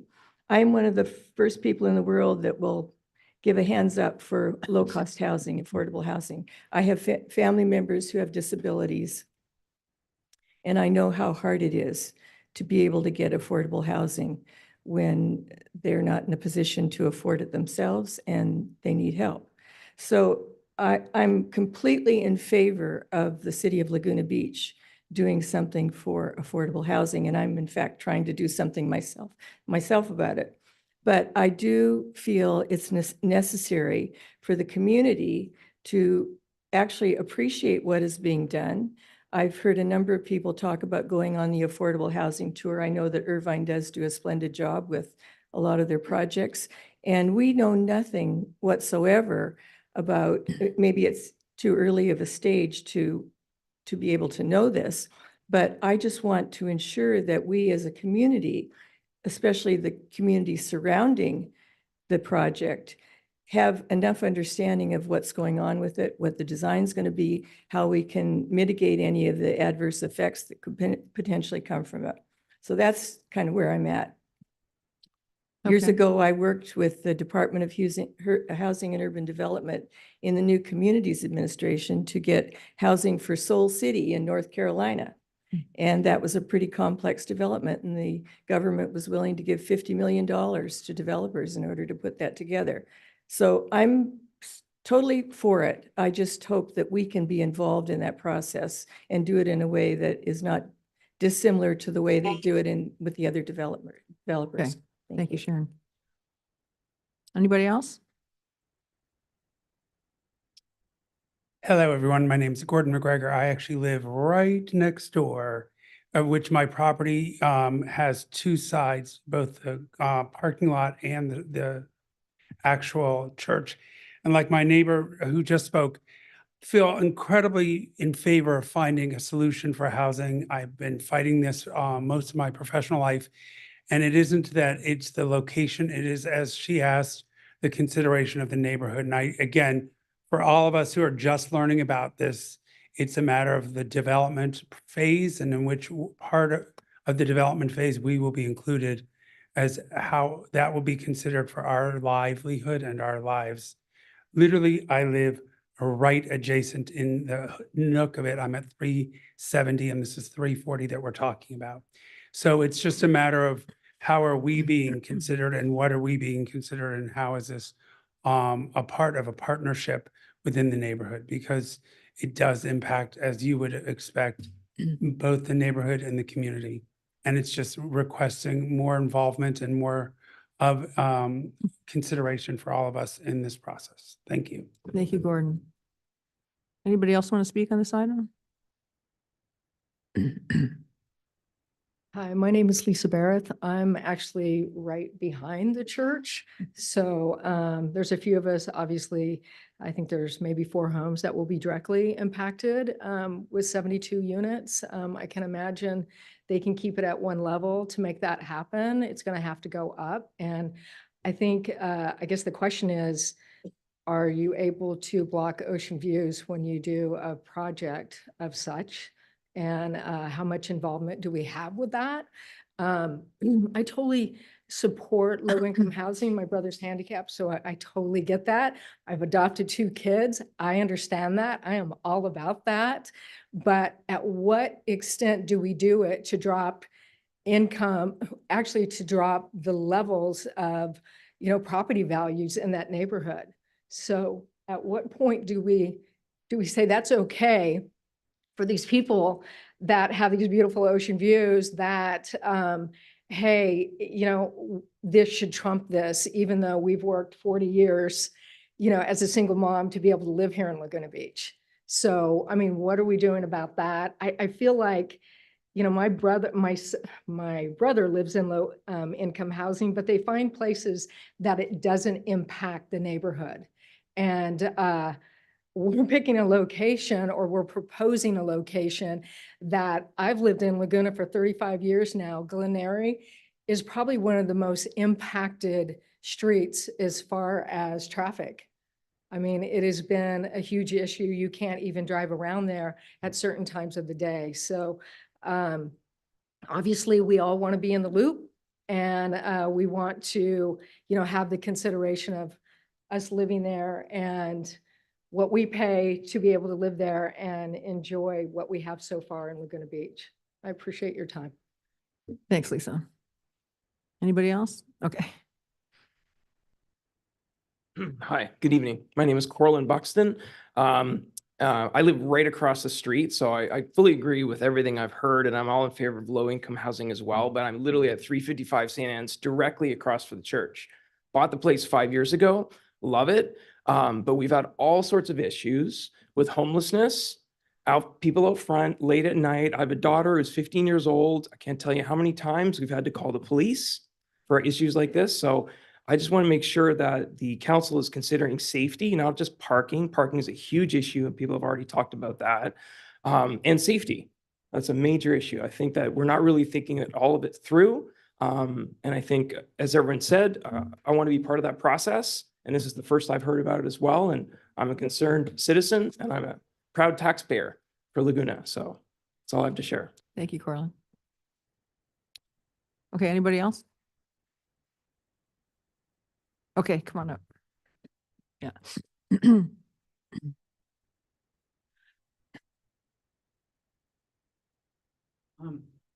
Paul McManus, neighbor, same as everybody else. 72 units?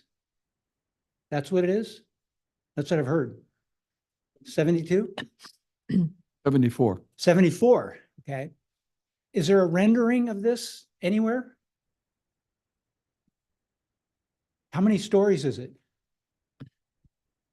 We'll get to your, You can make your comments. just make your comments and then we'll get to that. Okay, well, it's based on that. This sounds like the biggest structure in that neighborhood by far. I mean, it's veritably a high rise. Is it going to be Beverly Hills or West LA? I mean, my son lives in a 14-unit structure in West Hollywood. It's a huge structure. You're talking 72 units? Okay, that's all I have to say. Just think about that, folks. That's I mean, this is Laguna Beach. All right, thank you. Thanks, Paul. My name's Tom Collins. I'm a homeowner here for over 50 years. I just have a couple of thoughts. We don't know anything about this. You can hear the people saying that. It's a terribly complex project. It's the classic, sounds interesting, but we don't know what we don't know. And we're talking about probably in over 50 years, probably the largest housing endeavor in the history of the city. This is big, 72 units at the corner of Clio and Glen Eyrie. is a big deal. And you just, some of those things, I know they're on your minds too, you know, this is interesting, but how does it really happen? And does it happen in a manner that we'll be proud of when we're through, or do we create a debacle? So I would, my only thought would be, given the amount of information and abilities people to process this kind of a thing, probably the largest building endeavor, at least in housing, in the history of the city. And we're going to plop it right in the middle of town. It's crazy. You can't even get in Ralph's on the weekend. You can't even get in there right now. You're going to lose a tremendous number of parking places. You can't salvage, oh, there's parking there now, but there's a church that nobody uses, and it looks pretty good. Now, you're going to put 72 units in there, unless you're going to do some big subterranean job. You're going to lose the majority of the parking places. People are going to come in there and they're going to, you know, there may be low income, this and that, but we all have cars these days. And biggest discussion that you folks have in this city, it just continuous discussion, is called parking, parking, parking. I mean, you hear it till you're blue in the face. There's no easy answer. And certainly building 72 units in the middle of town that's already impacted is probably not an obvious answer to a lot of things, and putting that many people in an area without any parking or very limited parking is something we ought to think about. My only thought, and I'll stop right here, but my only thought is to pause and give this some serious consideration. Are there options other than one location? What are some of the other cities doing? How are they dealing with this thing? Is there a consortium of beach cities that we can look at for guidance, or at least ideas on this? I'd slow it down. It's a big deal, very big deal. Thank you for your time. Thanks, Tom.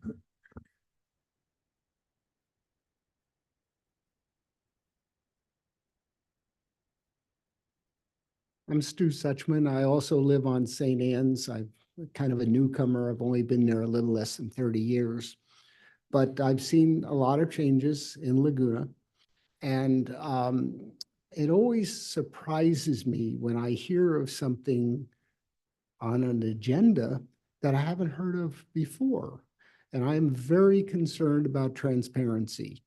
Normally, if somebody wants to make a small change to their house, I'll get a notice and I'll see where it is and see if there could potentially be a problem for me. So far, I've agreed with all my neighbors. There haven't been any problems, but no notice. And it looks like there's been a lot of time spent on this, as she has indicated. And why don't we have notice to people in the area at least? I can't answer that, but that's your responsibility. We vote you in. We expect you at least to keep us advised, and we're not being advised. We'd like transparency. We'd like notice. Thank you. Anybody else?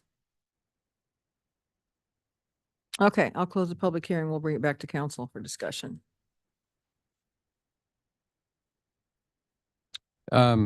So I appreciate a lot of the comments from the neighbors in the community. Great questions and great observations. And I think, you know, what will ensue from here is a tremendous amount of public input. You're right. This is sort of the first time this has surfaced, and it's surfaced publicly at this time because we're trying to take an opportunity to get matching funds from the state of California. Might be for this project, it might be for another project, but what we're doing, and we've actually had several agenda items on this over the last several months, is we are creating a housing trust fund, we are creating a community land trust to try to enhance the opportunities for low-income housing in Laguna Beach. And I heard a lot of you speak to that. And I think we, as a community, I think we share the recognition that we need to do more than we currently have done. I think it's important to understand that if council approves this tonight, it is and I call your attention to the staff report. This is a preliminary agreement outlining intent. It is a non-binding document that sets the stage for further negotiations and formal agreements. So in the context of issuing letters of intent allows the involved parties to express commitment to funding and project without being legally bound to do so. We have a lot of the same questions you have. There hasn't been a formal project submittal. We haven't seen elevations. We haven't seen plans. All we're saying is this may be one that works for a letter of intent with all those qualifications and all those legally non-binding aspects. And I think those of us up here have a lot of the same questions that you do. And there will be a process to go through and look at all those issues that I heard about: parking, size, views, safety. All those questions will get addressed because this has to go through a CEQA process. So I understand sort of the expressions and the concerns that some of you have. I think what we're really doing here is the first tiny step just to create potential eligibility for funding. But it's all subject to all of that playing out down the road. So I think it's with respect to this location, I think it makes sense to take the opportunity to see if we can get the funding from the matching funding from the state, and then work through all of these issues that you all, I think, fairly raised tonight. And that's a normal part of our process in Laguna, and that's how it'll unfold over a period of time. It won't be one night. It'll be a series of meetings. So I hope that context helps a little bit. Jennifer, so if the city participates financially in a project like that, and I know that the state has incentives for affordable housing developers that they can circumvent some of the approval processes. We don't need to get into too much detail, but it seems to me that if there's a reliance on the city to contribute financially, that means that the city would have some control over the development. Would that be a correct assumption? Not to some extent, yes. Certainly the next step, if the city were to successfully secure the matching grant, one of those next steps would be a financial commitment letter, and it contains terms for that financial commitment. There might be an opportunity to, within that financial commitment letter and part of those terms, commit the applicant to, say, public outreach and making sure that the neighborhood's included. That being said, there are some limitations, as you alluded to, with state laws that limit how much the city could or couldn't control the project. When I attended the affordable housing tour last week, I was impressed with one of the representatives from the developer and talking about how they worked with the neighborhood, and they altered the design.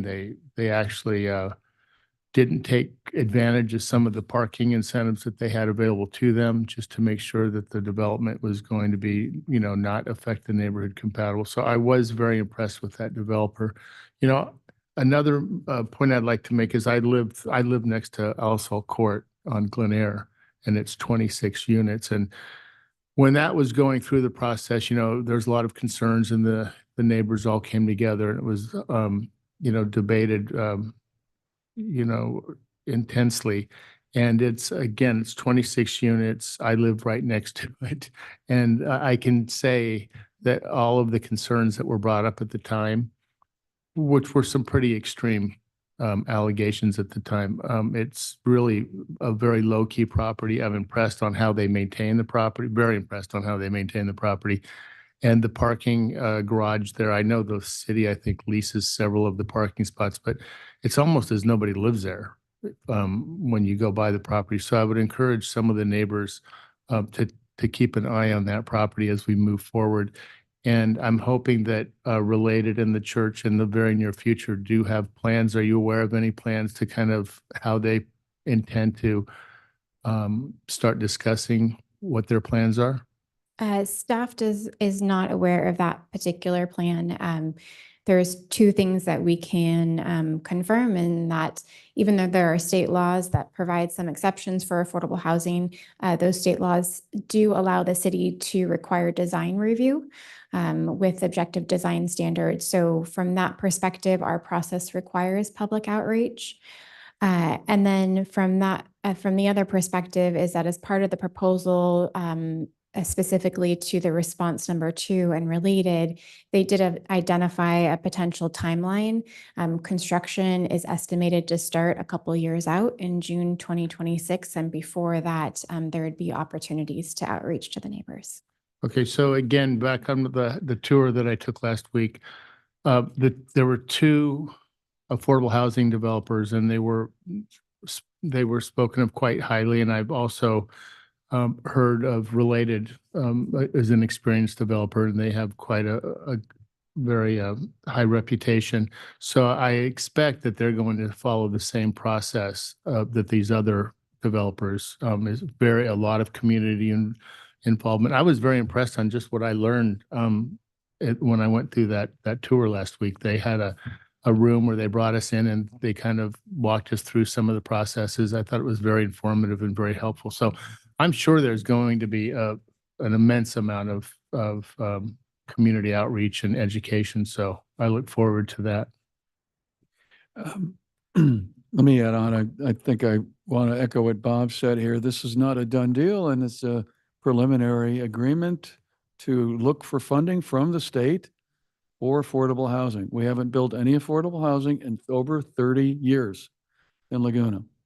So as Mr. Whitty has told me, who actually built the project at Alice Court and did it very well, not a neighbor, not one was for the project.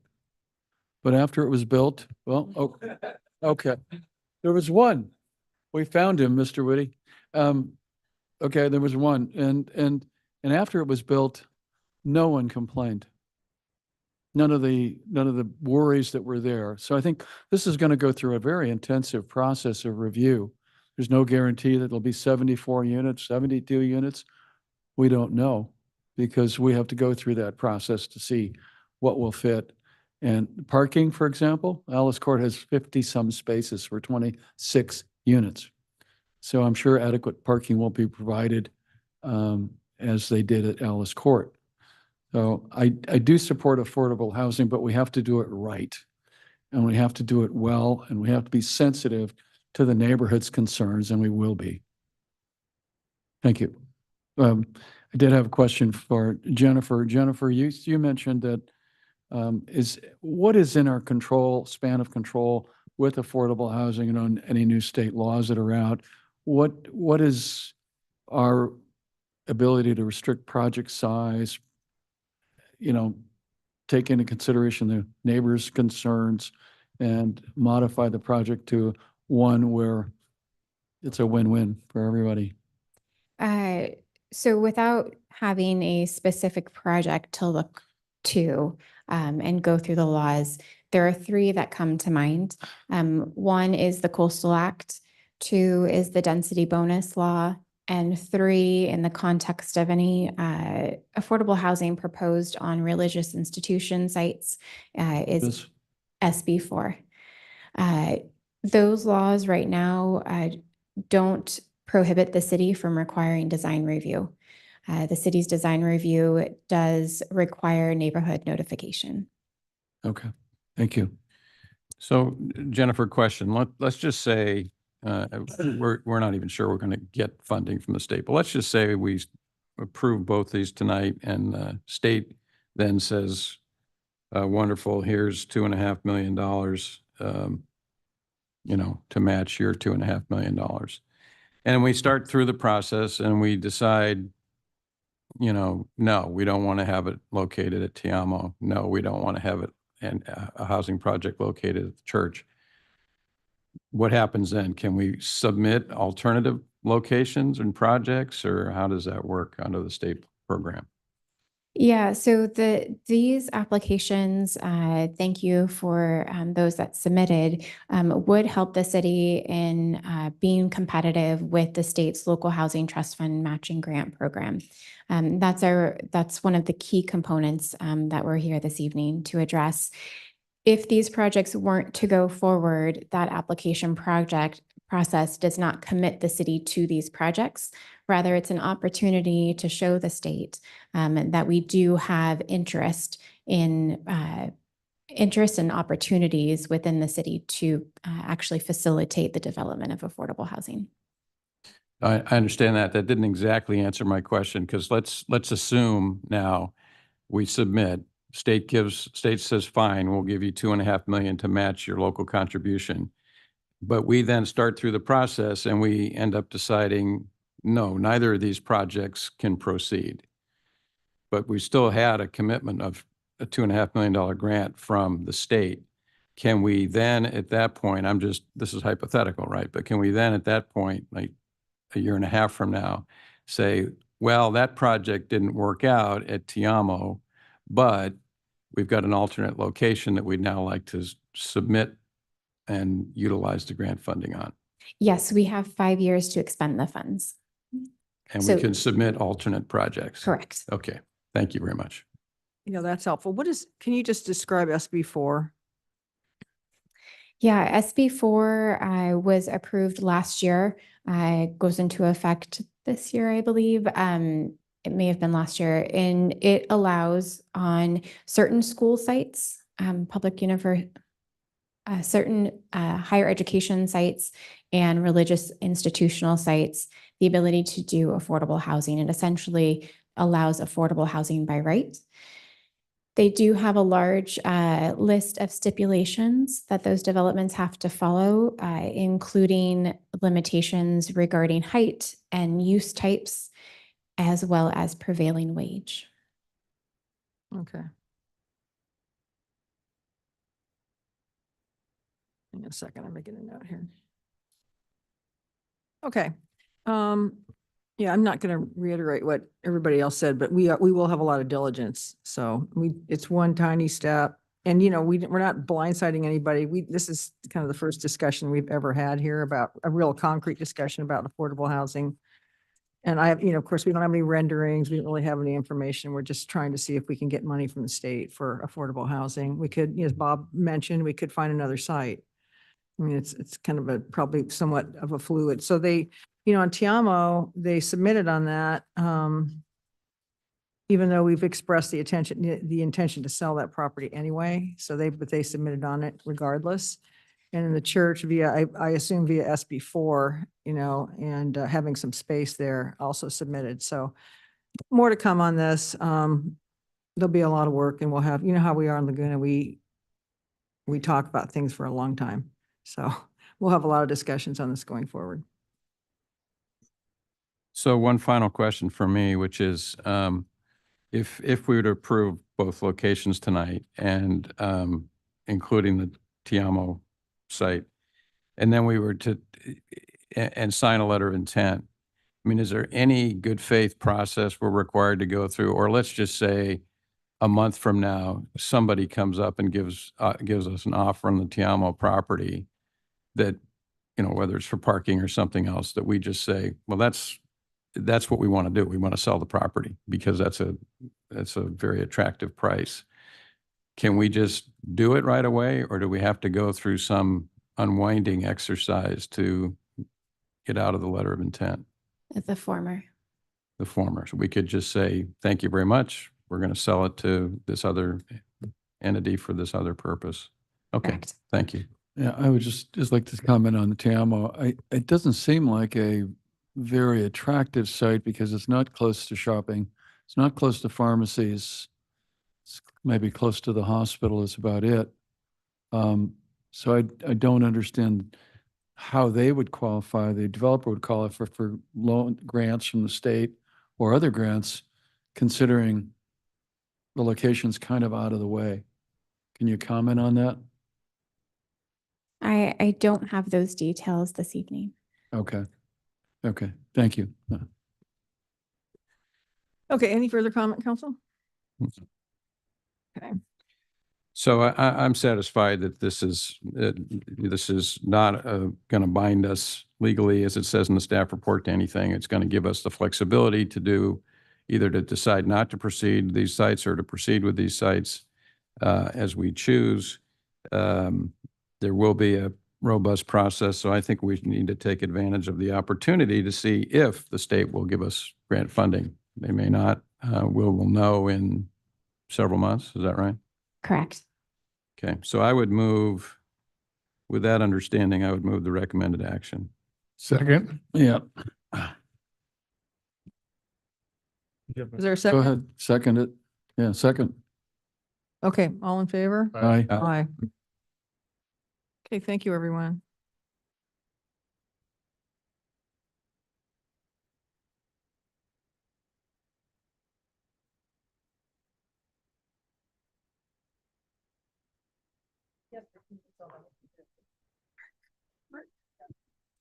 You can get them.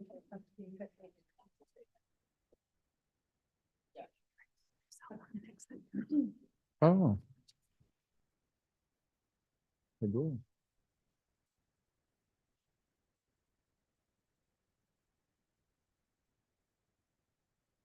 What the hell? I got myself in trouble. I have to accuse myself on the next item. Oh, good, the three of us will. So we search for Alex, is he? He can't, he's recused on this one too. He has to come in. Oh, okay. Alex Renagi to the podium, please. Well, He's. Where is he? This is involving Alice Court, though. It's, That's a related thing. it's related, yeah. He said he couldn't, He has to come back. Got it. You're here for a short period of time. Please excuse yourself again. Okay, this is item 14, which is reassignment and extension of the Alice Court, which is at 450 Glen Airy, a ground lease and extension of affordability term. And Alex has a statement here. For my comments on the previous item, given my prior employment within the last 12 months at Related California, I will not be voting on this item. Okay, see you. And then I will not be participating or voting on this item as I live a couple doors down from the project. In sympathy with the other councilman. yeah, yeah, you got the big three up here. Okay. Jennifer, you going to give us a staff report on this, or is it Jeremy? Okay. Quick staff report. The item before you is reassigning and extending the ground lease for Alice Court, 450 Glen Airy, as well as memorializing the affordability and the term to that affordability. The terms to extend those agreements include a ground lease and a regulatory agreement. The ground lease is the second amendment and assignment and assumption for 450 Glen Airy, which is currently owned by the city. It would extend the ground lease through 2085, and it would specify that the buyers of the property pay off the city project loan. The regulatory agreement memorializes the affordability covenant through 2085, which would require the rental of very low household units on the property. The recommendation before you this evening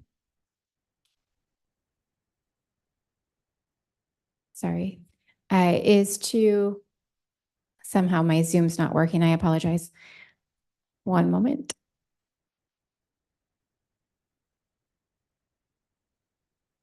The recommendation before you this evening is to approve and authorize the city manager to execute the appropriate documents, including the ground lease and regulatory agreement. This concludes staff presentation, and we are available for any questions. I should note that the buyer representative is here, should you have any questions. Thank you, Jennifer. Questions for Jennifer? Financially, the city really has no really loses nothing, gains nothing by this transfer? The city actually would gain. We provided a loan to the development of the property in the early 2000s, and the buyer would be paying off that loan. So we would have approximately $350,000 going back into our housing in lieu fund. Okay. Oh, great. Thank you. So there's a gain. Yes. Thank you. Thank you. Bob, you have anything?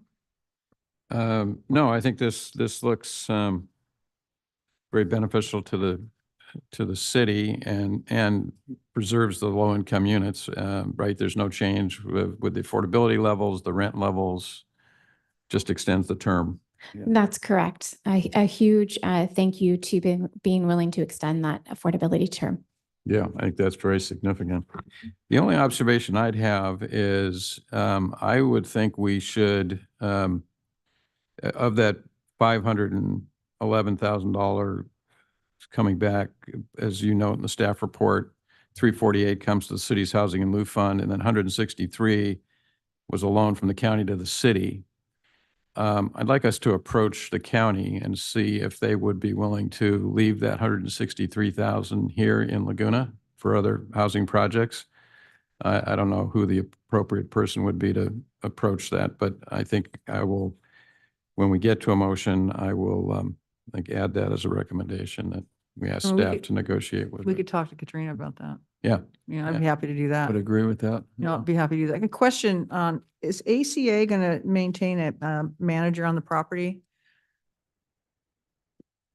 Okay, come forward.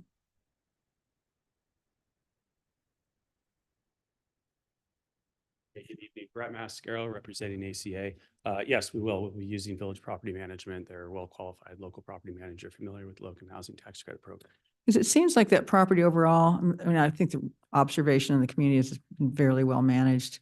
Is there going to be any continuity of management there? Or are you going to change out the management or? Unfortunately, related management won't be staying on, but we will be using a well-qualified property management company, and we're delighted with the asset. It's a gem.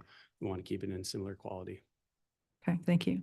Sir, what number of properties do you manage and where are they in the state or Southern Sure. California? How many? Sure. So A number of units. So I represent AOF Pacific Affordable Housing Corp. We're a local nonprofit. We're based in Huntington Beach. Okay. And we're managing general partner of 150 properties across California, Oregon, Washington, Arizona.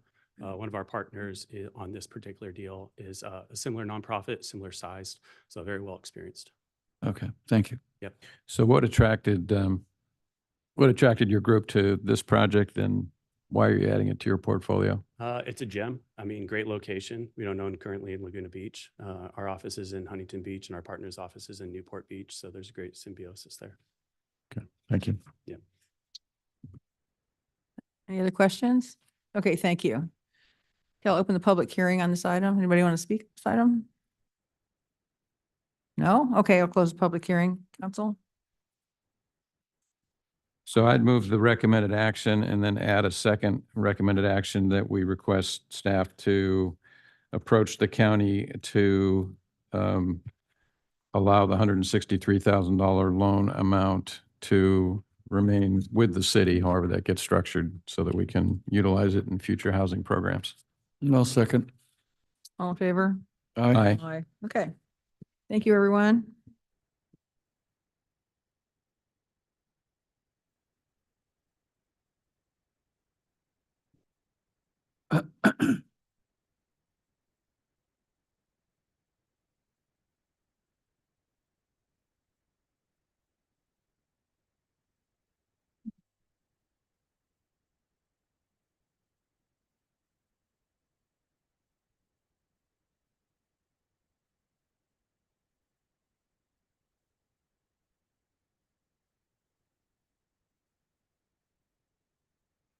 Okay, it takes item 15, which is the discussion regarding certain activities on South County beaches, including propane and wood burning fire pits, signage for naturally occurring hazards, marine safety operations, and public works maintenance operations. Introduce first reading of fire pit ordinance and findings said action exempt from California.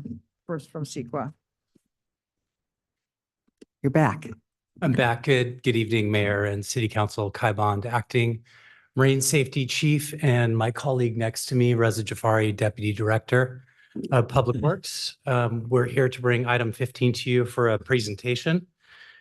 So we'll start with the portable propane fire pits. The Lost Pier concession has a program in place, and it's available in a designated area that you can see on your screen. It's a 50-foot area just south of the property. The concession can run up to 5 pits at a time, and it's $116 first come, first serve. Now to the wood-burning fire pits. The wood-burning fire pits were provided by the county, and before March 1st, 2023, those pits were either removed or had been lost in the sand. Here's a photo of the prior locations of the fire pits. There's going to be 7 total. These are all also prospective locations for the pits that we could put in. You can see numbers 1 through 4 along the Aliso Beach parking lot. As I shift slides to the next, you can see 4 next to the lifeguard tower, 5, 6, and 7 along the beach. So these photos were taken in 2010. There are also locations that we could use now.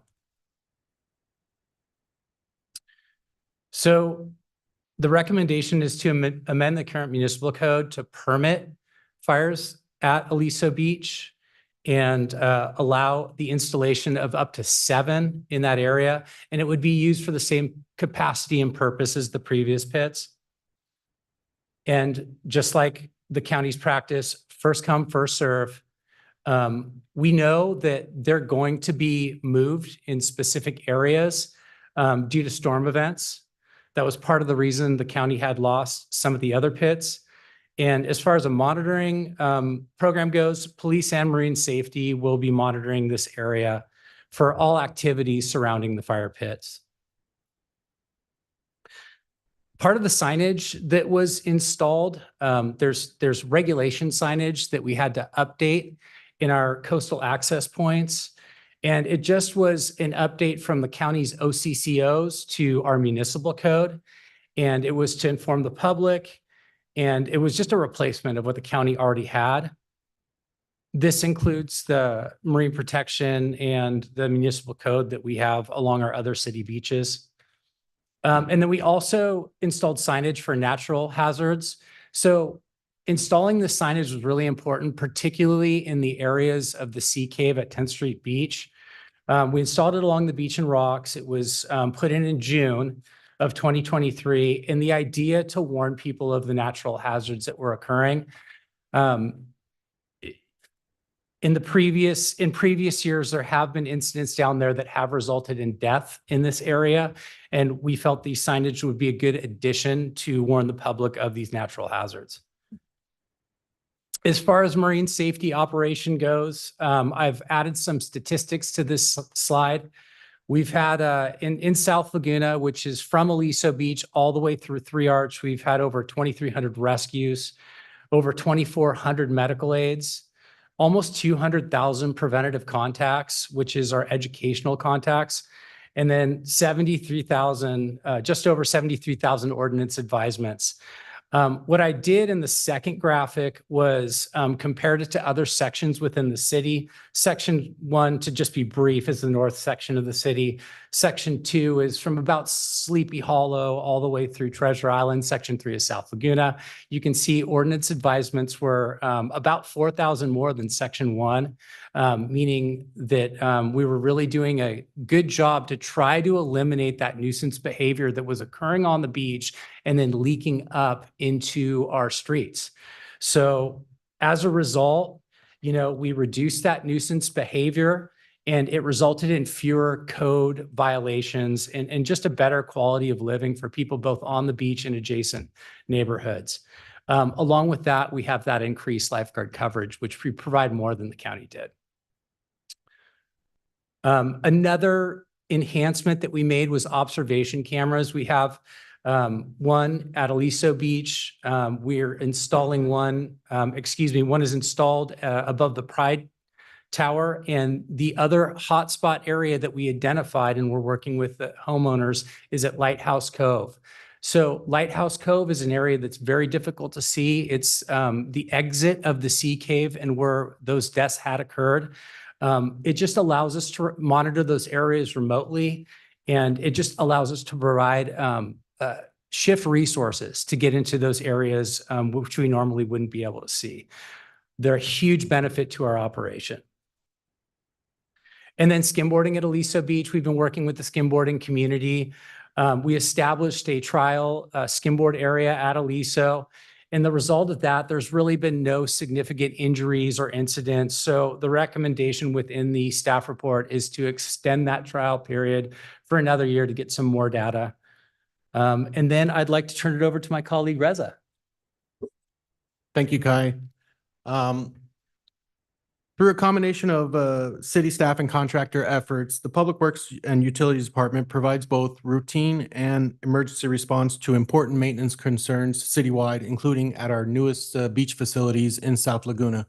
Some of these general maintenance responsibilities include our maintenance of the parking lot, where we sweep both of the parking lots at Aliso Beach, the east and west lot, weekly. We also provide as needed repair of the pavement and sidewalk there. And we also sweep all of the staircases, the beach access staircases for excess sand.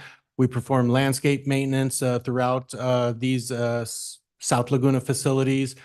We perform beach grooming, something that we initiated at Aliso Beach Park this spring is our beach grooming protocols, where we will be raking and sand sifting the beach at Aliso Beach Park weekly. And of course, we provide emergency response as needed in response to storms, ocean swells, when unfortunate deceased marine mammals wash up. We saw, the council saw our emergency response in December, January of this past year during the New Year's, when we had the major ocean swell, and we saw waves crest over into the parking lot, bringing a ton of sand. Our public works staff, our equipment operators were able to get out there with heavy equipment, create protective sand berms to minimize and mitigate the damage that could be there. We closed the parking lots for safety concerns in coordination with marine safety and other public safety departments. And so that's our general maintenance. Another important component of our maintenance efforts in South Laguna is our day porter services, which provides for the daily servicing of over 175 trash and recycling receptacles located at Aliso Beach, Camel Point, West Street, Thousand Steps, and our other South Laguna facilities. In addition to servicing trash cans, our day porter services also provide for the cleaning and restocking of the restrooms at Aliso Beach, both the west and the east lot, and Thousand Steps, all the way down at the bottom of Thousand Steps. I've been told there's a restroom there, but I'm not going to walk down there. And we do that multiple times daily. When we began these services in March 2023, we started off using the most fiscally conservative level of service, but within months, we saw the need to increase our service levels. By August, during the height of the peak visitor season, we had nearly tripled our service levels, which, based on the reduced number of complaints, let us know we had hit the marks with the appropriate staffing. Something that I wanted to add at the beginning of this report, this report doesn't address conduct at the Aliso Beach berm, which will be brought in front of council at a future date. So this is a separate agenda item that will be brought to you in the future. But that concludes our report. Up on the screen is the first slide of the recommendation. It's included within your report, and I'm going to flip to the last slide of the recommendation. So staff and I are here to answer any questions that you may have. Thank you. Mayor. Yeah, good report, guys. Yeah, really good report. Can you go back to the slide early on that had the signage for with like the rules for the beach? Oh, That one, yeah. the one prior to that. Yeah, so on Does it say no surfing? I can't see what it says, but it's no surfing and skimboarding, or what does it say under that? It says surfing and skimboarding. I'm going to paraphrase, but in designated areas at designated times. Okay. Is that sign already up? That sign's at Aliso. It's already at This, Aliso. this moment, yes. Okay. Yeah. Okay. Although it does have the slash through it, almost It just- insinuating that it's not It's allowed. misleading, but It is misleading. It's signage that we have throughout the rest of our city, and I'd be happy to provide more clarification, or, you know, we can consider a different logo for that section. I don't think it's the end of the world. I just think it's important for us to be as transparent and clear about what the rules are. And this, when you look at it, like I look at it and say, oh, there's no surfing and skimboarding. So I don't, maybe the next time we reprint the sign, we can look at that. And then can you go to the next slide? So I appreciate, so these signs came out of, there have been several deaths in the Sea Coves between Thousand Steps and Three Arch. And so I appreciate this, this sign. I still think we can come up with tougher and more realistic language about the dangers. The previous city attorney, this is what they could come up with. Some, maybe Megan can come up with something that and it's something that I want to work on to make, because people die. And so what I asked for previously was saying how many people have died in this location, but I guess that was too realistic. So anyway, that's, You want something scary. well, no, not scary, accurate. I want to accurately inform people of the risks, because it's just a really dangerous situation. So I appreciate the work, Kai, that you've done on that. So as it relates to skimboarding, the recommendation is to continue the 1-year pilot. Do you have any, so from the report and from your presentation, it sounds like there haven't been any negative incidents that with skimboarding. Is that accurate? You're correct. So do you have an issue, and we talked about this earlier today, would you have an issue with, if we didn't, instead of doing another pilot for a year, we just permanently implemented these rules? I know we'd have to go back to the code and everything, but instead of of coming back in a year, could we give direction to permanently apply these rules going forward?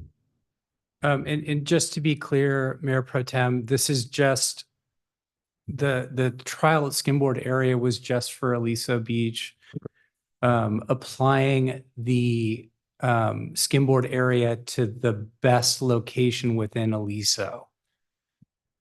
Yes. Okay. But that regulatory framework, instead of having it as a trial where we have to come back in a year and make this decision to make it permanent, can we just? I don't have a problem with Okay, that. thank you. And then I'm looking forward to the berm presentation.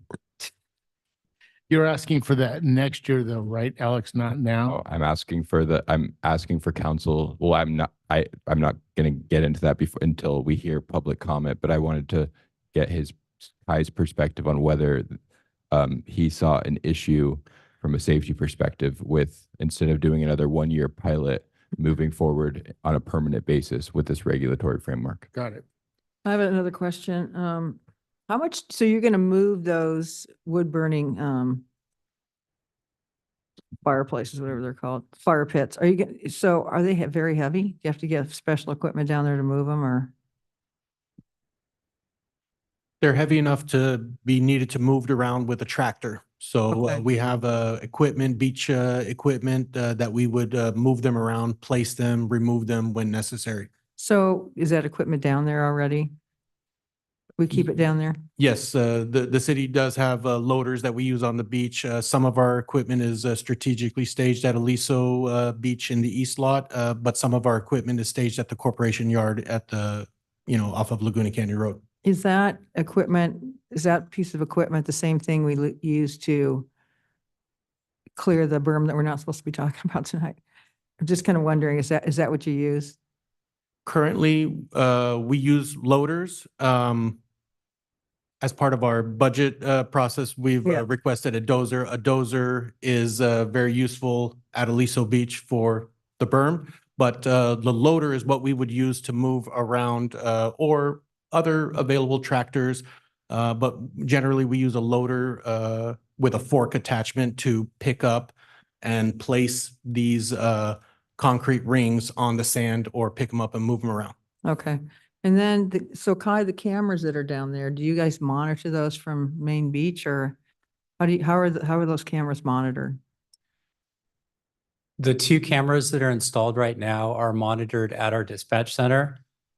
So it goes through a application that allows us to see Aliso Beach and Campbell Point. In the future, it will be Lighthouse Cove as well. Okay. So they're actively monitored? They're actively monitored, but Marine Safety Dispatch isn't a 24-hour operation.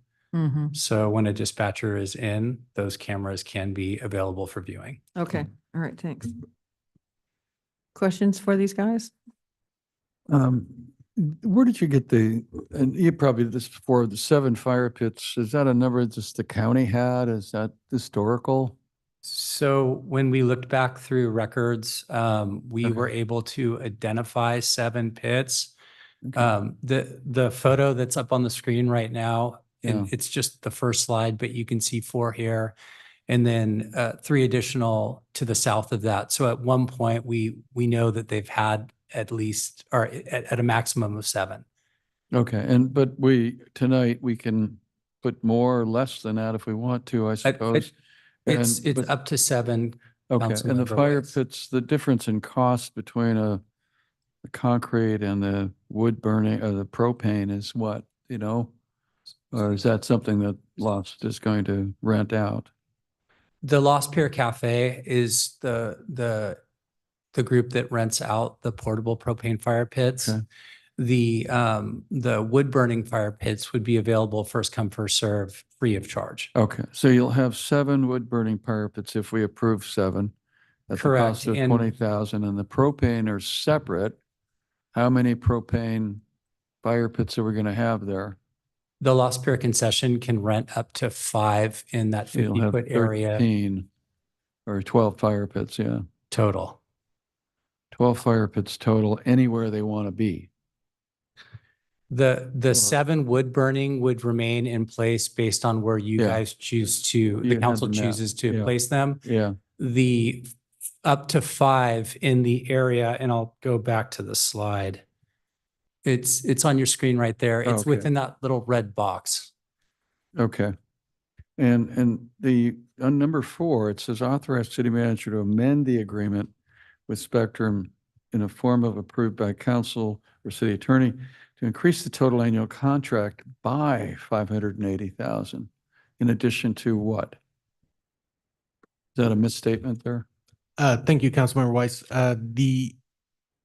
The question is in addition to what? In addition to the existing contract value. So What's we the- currently have an existing contract that provides day porter services at other city facilities.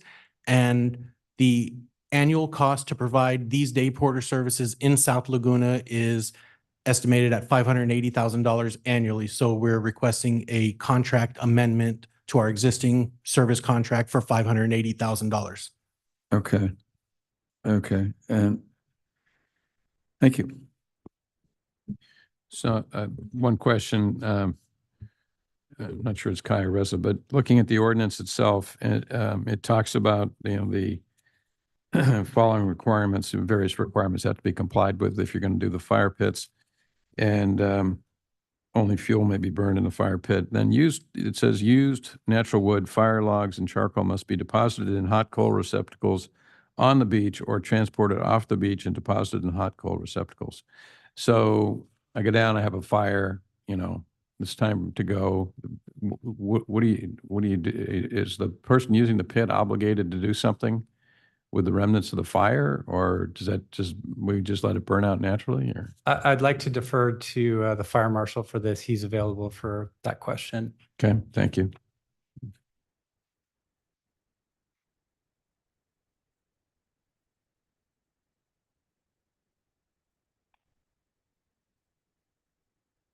Good evening, Councilmember Whalen. Thanks for that question.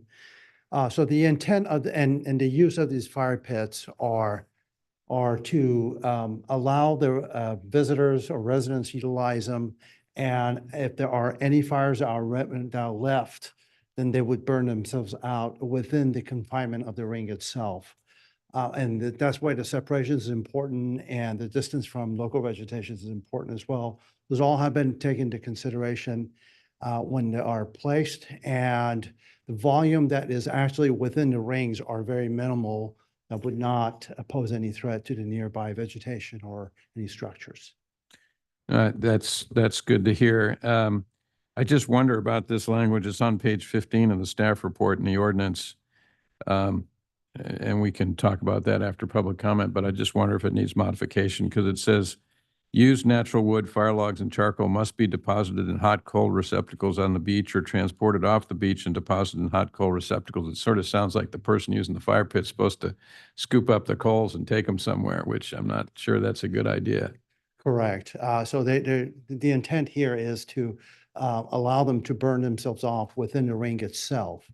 That is the proper way of Okay. operating those. So I think maybe we need to do some work on that language, but thank you. Absolutely. Robert? Okay, any further questions? I'll open the public hearing. Anybody want to comment on this item?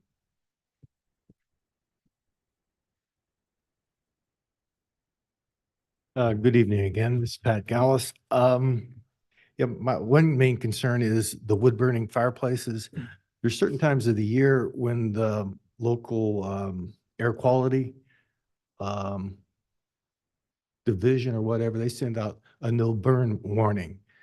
And I've always wanted the city to put it on their website or put it whenever. I mean, it happens certain times of the year where the air is still, it's cold, it's damp, and it's smoggy. You know, the wind blows, the Santa Ana winds blow it over the ocean and it comes back in. Next thing you know, you're coughing. And next thing you know, somebody fires up their fireplace 2 doors down from you and you're coughing. So my question is, if it's a no burn day, will we restrict these things from being utilized? Is that a possibility? I know it's hard to police, but to me, it makes a little bit of common sense. Thank you. That's a great question. So they would not be able to burn during red flag or no burn days. Okay, thanks. Anybody else want to speak on this item? Come on up. Here for a different matter, but I happen to live right above the fire pits on Monterey. And I was pretty bummed, and all the neighbors were bummed when they moved the fire pits. It was the local talk. Everybody was sad. My son too, who lives there. It's part of the Southern California culture. So it was bad enough when they took the pier away. So when the fire pits were gone, it was actually a huge deal, right? So I'm like I said, I'm here for a different matter, but just to speak in response to the smells and things like that. I mean, we live there 365 days a year, and we look forward to the fire pits. Just the smell, it's never ever intruded on us. And I live right above that when they do the drum circles on the full moons and stuff. So it's always a faint smell, even on the smoggiest of days. But just speaking from a resident that lives right above it, it's never been an issue. Okay, thank you. Anybody else? Okay, I'll close the public hearing, bring it back to council. So Bob, they're you looking wanna- for direction in terms of the number of pits, right? Yeah, It's number of pits and placement. The 2 slides within the agenda report suggest placement, and that is what was used by the county in 2010.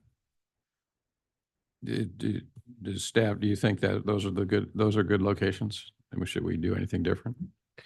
They are. We know that they will have to be moved at some point based on continual sand shift at Aliso, particularly pits numbered 1 through 4.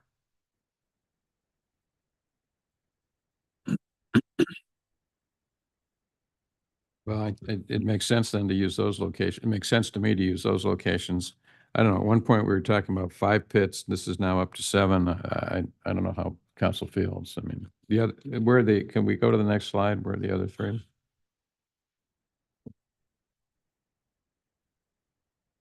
Five, 6, 7. Yeah, I think you raise a good point, Bob. I think, yeah, we don't necessarily have to have 7. We could have 4 or 5 and then decide to increase the number down the road. I don't think they're beautiful structures. Obviously, they're kind of ugly if you think about it. And you also have to deal with then the enforcement of taking those coals in, and I don't know how you do that. You know, you have a permit and are they paying for the permit? No. To use the fire pit? So the wood burning. Is anybody paying for the permit to use the fire pit? The wood burning fire pit, free. no, it's Okay. first come, first serve. Okay, so you enforcement on it, if somebody just walks away and leaves a bunch of stuff there, is on us, and we have to go after them, and probably impossible. I would go for 5 and see how it goes. And 5 and 5 seems like a good number. 5 propane, 5 fire pits. So just for clarification, what do you do? So they're done, they decide to go home and they got, their flames out, but there are still hot coals in there. So what happens? I'm still confused. You just burn out, you don't do anything? Yes, but if for further information, I defer back to the fire marshal, but that's the intent. Okay. And just for further clarification, Mayor, they're not supposed to put any fuel into the fire within, I believe, an hour of the Aliso Beach parking lot closing. I saw a guy one time put hot coals in the back of his car because he was clearing from the beach. Guess what happened to his car? We called it the mobile charcoal barbecue or something. Anyway. So am I right in understanding that in 2010, we have evidence that there were 7 fire pits, and then in 2023, there were 4? Is that, am I accurate in that understanding? Yes, and it could be one more, one less, depending on what exact date on 22 you're talking about, based on sand erosion, based So- on sand movement. I think what I would support then is just going with the 7, and then over time I could see fire. I mean, so before did they just go into the ocean, or how did the county lose those fire pits? Right. I'm not exactly sure, but my best guess is they went straight down into the sand, and then as the sand came back, it covered it. Which we wouldn't allow that to happen. Absolutely not. So, because I guess I would be inclined to go with 7 on the assumption that they would be over time. If we followed the county's precedent, it would go down over time, but it seems like I'm okay with 5 or 6. As long as, I mean, to me, I don't really want to be deciding the number. I think the best thing is to follow the precedent, and then as long as it complies with the regulations from SCA QMD. So I would support, what did you guys say, 5? I think 5's fine. I'm okay with the 7, but Yeah, I'll go with the 7. I'd go, so they're pretty far apart. Yeah, and we could always remove one over time if based on sand erosion. I think that I would rather have more, and then have to remove them going forward. So I'd support 7. The deputy director just said that operationally they can be removed. So I would support 7, and then give staff the discretion to remove them over time based on sand conditions and other circumstances on the beach. Can you remind us, are any of these limited by a coastal development permit? Coastal would say you can't remove 7 if they're visitor serving amenities. So we did obtain a coastal development permit for up to 7 Up to fire 7, pits. okay. So it's up the council's discretion as Okay. to how to implement that. Could we also, I mean, I don't know if we do this, I mean, we send out nixels on red flag days, but could we, when AQMD says no burn day, could we put a nixel out on that since no fires? Yeah. Okay. So I come back to this language on page 15 of the staff report. I don't know. I think we're saying the opposite. I don't.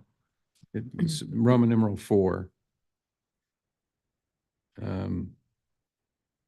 Do we have a hot coal receptacle? Councilmember Whalen, I think you're right. I think we want to say that all used natural wood, fire logs, and charcoal shall remain in the fire pit, and only city designated officials shall remove that fuel. Yeah, and that sounds deposit good. them in hot coal receptacles or on the beach or transport them off. Sounds good. That sounds good. Yeah.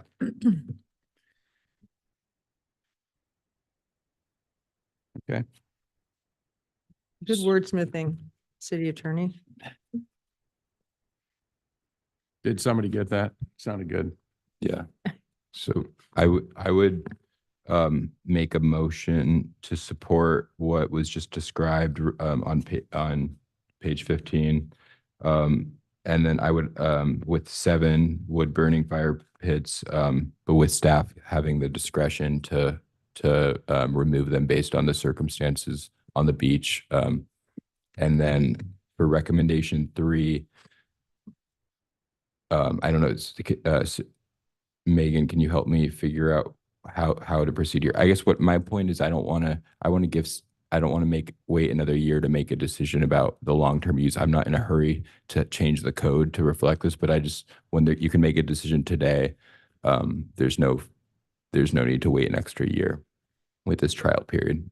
Yeah, I think I'm gonna look to Kai to help me figure, I don't know the exact steps. I don't know what's needed to formalize the current pilot program. It sounds like it's a code amendment. And so if that's the case, that you can direct staff to come back as soon as possible with the code amendment in order to effectuate the permanent program. It doesn't need to be as soon as possible. I want to have a clear council direction that we're not going to in a year say, oh, we're going to get rid of skimboarding in Lagoon on Aliso Beach. That's my intent here. So I would make a motion with that with those changes. And also, can you alert on no burn days via Nixle? An alert. Mhm. So for the residents? Yeah. Okay. Yeah.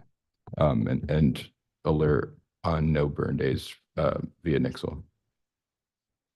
Okay, motion, is there a second? Before you make the motion, one question. So Kai, if the language stays in on item 3, which Mayor Pro Tem talked about, that language isn't changed, but you're going to bring something back, will we be able to bring it back in time? Does that expire on June 1st, 2024, if it's not changed?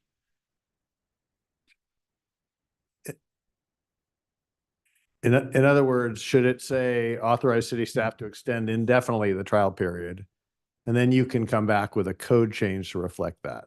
I think that's probably the best action Okay. considering the time constraint. Okay. That works for me. Okay. Okay, so I'd second that motion and ask the city clerk to read the title of the ordinance. Oh, thank you. An ordinance of City of Laguna Beach, California, amending section 18.04.065 of chapter 18.04 of title 18 and section 15.01.030 of chapter 15.01 of title 5 of the Laguna Beach Municipal Code relating to use of fires and determining the project to be categorically exempt from the California Environmental Quality Act pursuant to state CEQA guidelines, sections 15301, 15302, 15303, and 15304. And asking the city attorney to make these shorter. Very good. Okay. All in favor? Aye. Aye. Yeah, I just want to make a comment about that. I think the last time we were here, Chief King and Fire Marshal weren't that keen on the fire pits, but I'm going to vote for them. I don't like them myself. I think they're polluting and of the air and of the ocean, but let's see how they go. Yes. All right, thank you, everyone. Okay, that takes us to item number 16, which is an application to remove and delist 2 Torrey pine trees located at 465 Hillage Drive and 517 Mystic Way from the city's heritage tree list and finding said action exempt from CEQA.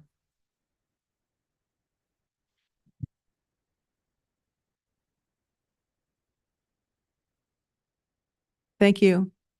Bye. Thank you, Reza.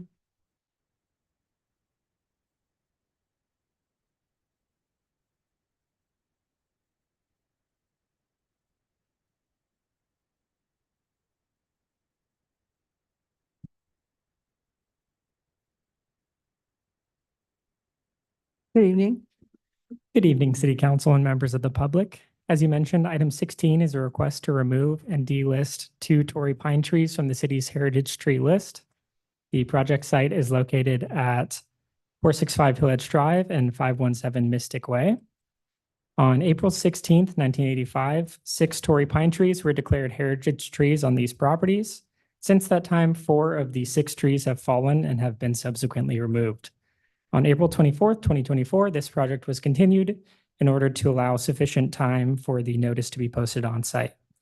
The 2 trees in question are located in the rear top portion of the parcel located at 465 Hill Edge Drive, abutting the property line at 517 Mystic Way and in close proximity to 495 Hill Edge Drive. Along with the applications to remove and delist the 2 remaining trees, the applicants have submitted 2 reports from certified arborists completed in 2016, as well as a risk assessment report completed in 2023. The tree risk assessment indicates that the trees now present a high-risk threat of failure within a 5-year window. Additionally, the size of the remaining trees suggests that if the trees were to fall, the adjacent residences may be at risk of damage. Staff has reviewed the 3 reports submitted, and as described in the staff report, staff believes that the 5 tree removal criteria can be made. Pursuant to the municipal code, the city council may require replacement trees to be planted. However, staff believes that replacement vegetation is not warranted due to the topography of the site. Additionally, the watering requirements to establish new planting may have a negative impact on slope stability with cuts made to the slope. The proximity of the neighboring driveway and potential obstructions in the view corridor are also valid concerns when contemplating replacement trees. Staff's recommendation this evening is to adopt the resolution before you, approving HT 218424, removing and delisting 2 Torrey pine trees located at 465 Village Drive and 517 Mystic Way from the city's heritage tree list, and finding such action exempt from CEQA. That will conclude my staff summary, and I'm available for any questions. Okay, thank you. Questions for staff? Do we know how many heritage trees we have in Laguna Beach? Ballpark? I don't at the moment, but I'd be happy to take a look for you. Like, do we have more than 100 or this is the first I've seen something like this, so.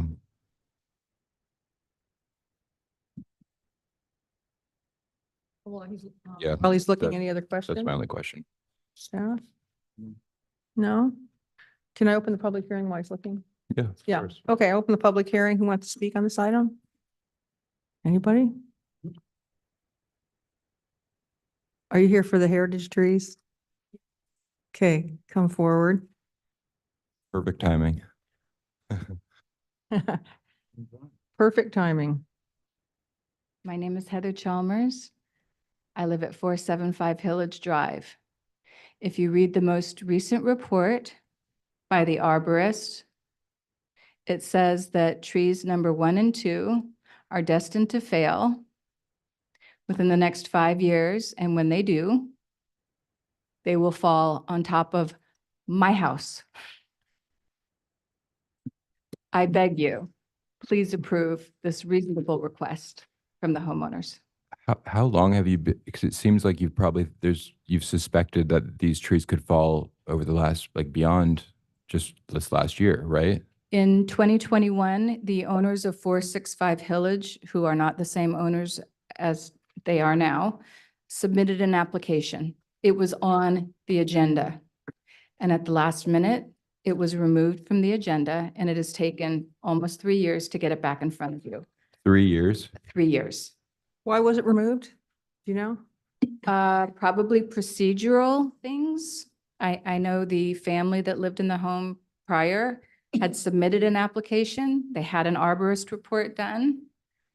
And for whatever reason, Tony Farr, who was working at the Community Development Department at that time, recommended that it be removed from the agenda the same day that I was planning on coming and saying, please, I don't sleep well. So for 3 years, you've had to navigate the bureaucracy of as you've had these trees that could potentially kill you and your family? There's a 79-page staff report for this silly little matter. Yes. Okay. Thank you. Thank you. Anybody else? Okay, I'll close public hearing. Bring it back to council. Council, any comments here? I mean, to be honest, this whole thing is kind of shocking. I don't understand how the city could be putting residents in in a position where they literally are having to like risk their lives because there's a tree on their own property that could potentially kill them. I understand the need to protect heritage trees, but at least on the process side of this, I think we should figure out how we can do this in a faster way because you know, our main job is to make sure that people don't die from trees on their property and any other public safety threat. So I apologize to the applicants for what you guys have gone through, and I'm supportive of staff's recommendation. I'll move to recommended action. I'll second. All in favor? Aye. Aye. Here you go. All done. How many? It's ballpark 50 properties with about 100 trees. Okay, thank you. Okay. All right. Well, you know, in light of Alex's comments, but all of our unanimous vote. So what's the process from here? How quickly are these trees going to be gone? How quickly are these trees going to be cut down and removed? They're on private property. Oh, for these particular? These two. I'm these just curious. two. Do we know? Something that the private property owner private would property. take care of, so anytime. Well, is there any, okay, hold on one sec. Oh, Hold you're on the one- property. Could I ask? Yeah, are you the property owner? Yes. Oh, okay, well, good. Come on up Hi. here. Open a public hearing. I'm Jennifer Chang, my husband Clifford. We own Okay. 465 Tillage. We have several quotes already to remove the trees and we'll take them down as soon as we are able to do so. Okay, Thank you. thank you. I'll close the public hearing. All right. Okay, council, we're actually doing pretty well here. I would be interested in the future. Oh, look at it. He's already got. Yeah, Mhm. never mind. Just to see what the city could do better in the future to help move these things along. Yeah, totally. Okay, that takes us to Appeal B. Recall Appeal A was dispensed with.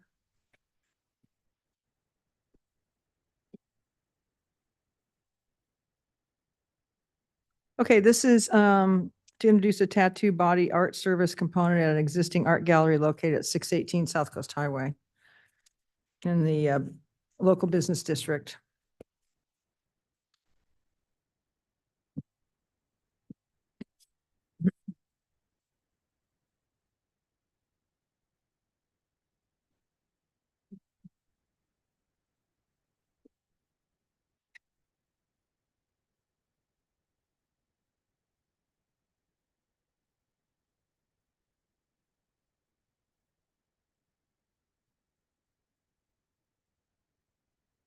Good evening, Mayor Kemp and council members. I'm Kate Kazama, an associate planner with the Community Development Department.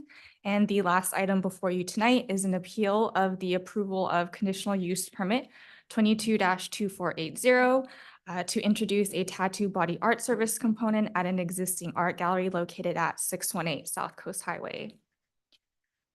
The subject property is located within the 600 block of South Coast Highway between Legion and Cleo Street and contains a mixed-use development consisting of a commercial building with 2 tenant spaces and a 4-unit apartment building.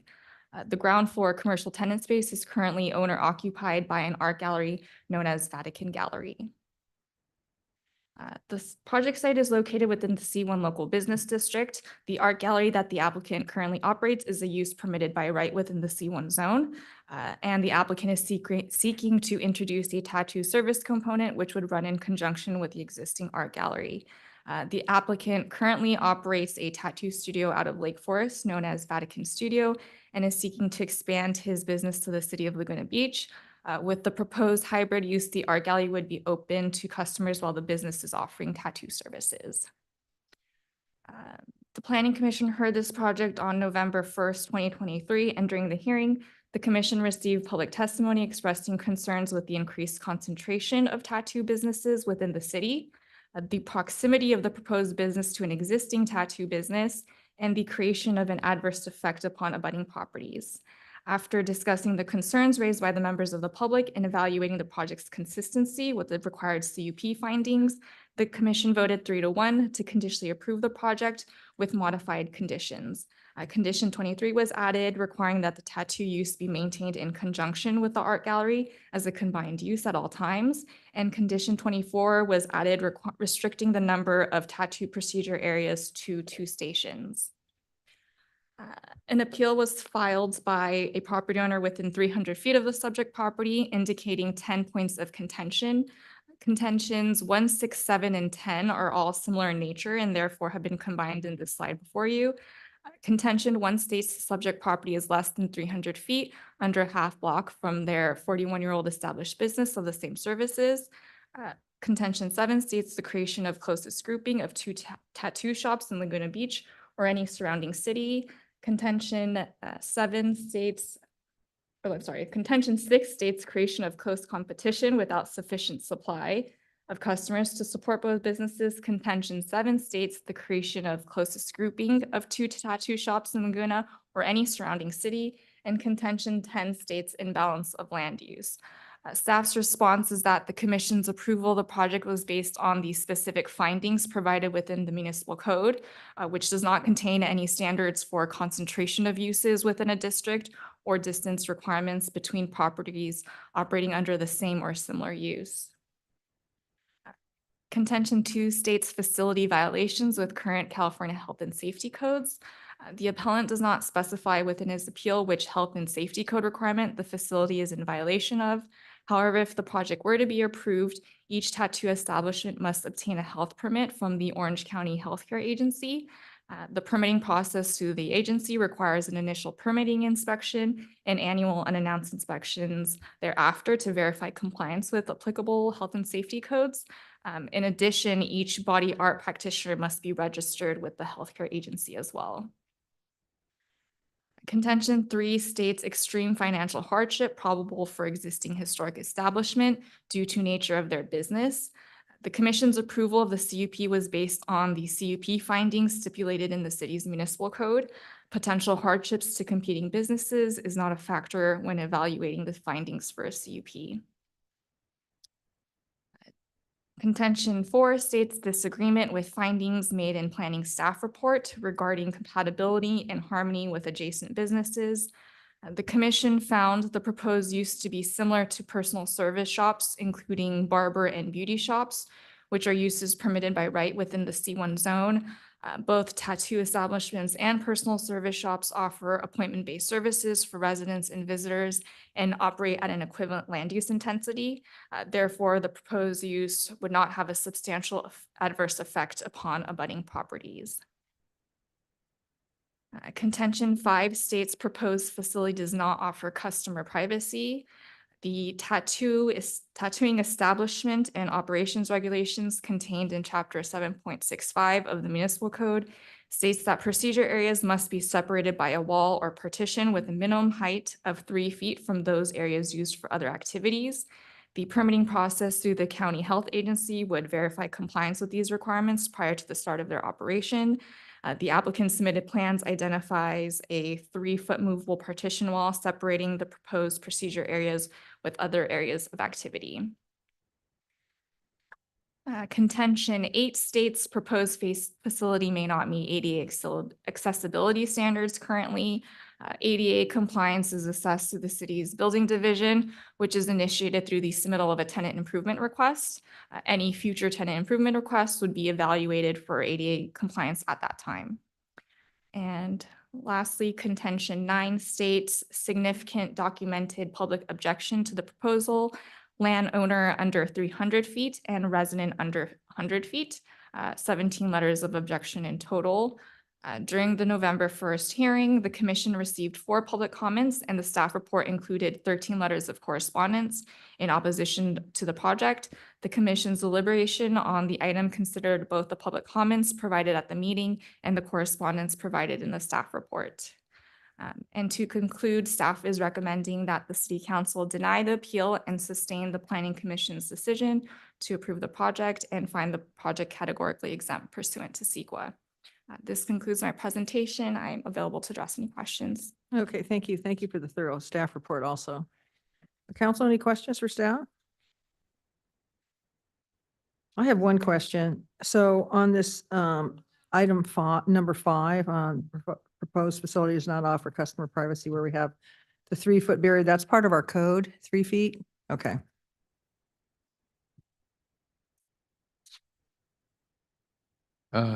There are several things you noted in the staff report that have to be complied with that, relate to health and safety, and the county gets involved in, I guess, making sure that our chapter 7.65 is implemented. So will all that happen? I mean, assume if this is approved tonight, is that it hasn't happened yet. In other words, it will happen subsequent to this hearing. Is that? Correct. So before business license issuance, staff would verify that they've obtained all of their health permits. Great, thank you. So the county implements is our code that's specific to tattoos, is that something that every city has that's or do we have a unique code that the county is the enforcing agent of? That's what I'm trying to understand.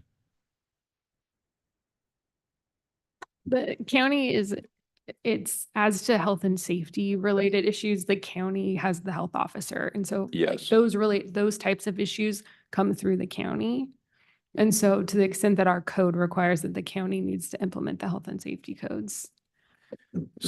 But I think I read somewhere that the county will enforce our specific code requirements that I'm assuming go above and beyond what are the county health requirements. Correct. As for health and safety reasons, I think we contract with the county for certain kinds of enforcement related matters. And so I think for health and safety related matters, and David Crabtree might be able to jump in also, but that's like a typical process at the city. So they're implementing their own regulations in addition to ours. We're contracting them to implement our regulations that go beyond the typical county health and safety regulations for tattoos. Am I getting that right? Basically, I mean, not uncommon for us to coordinate with the county if they need to understand our regs. And we've got our own code enforcement branch, but Kate, if there's more to know on that, go.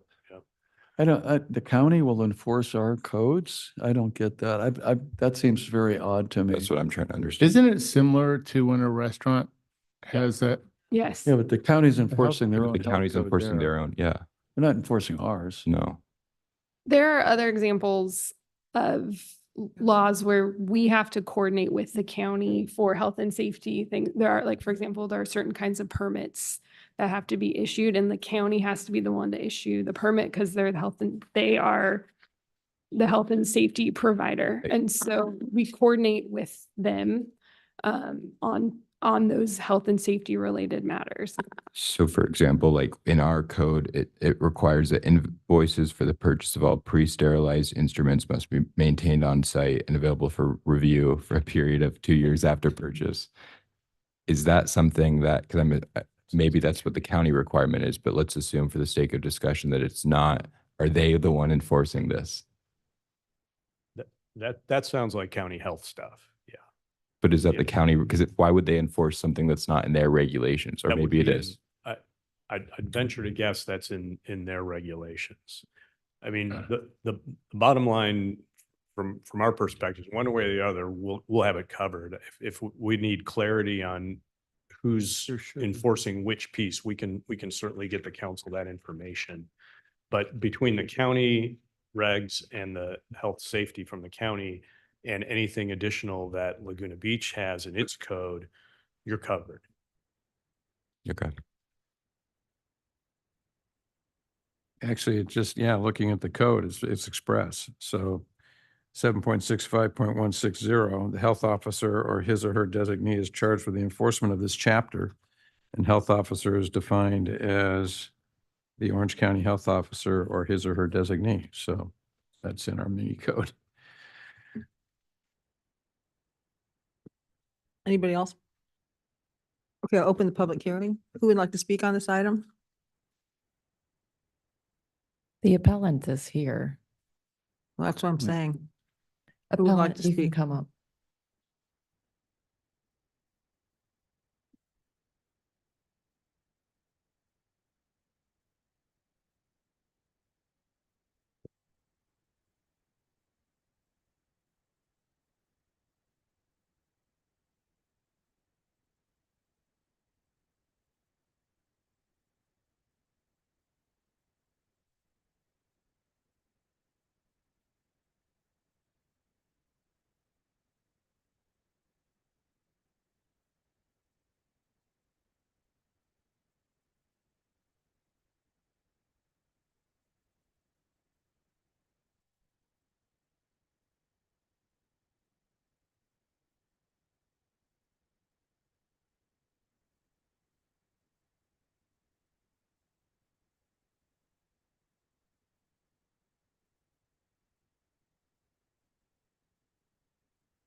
Okay, the way this works is, so you have 5 minutes to talk, and anybody in support of you has 3 minutes.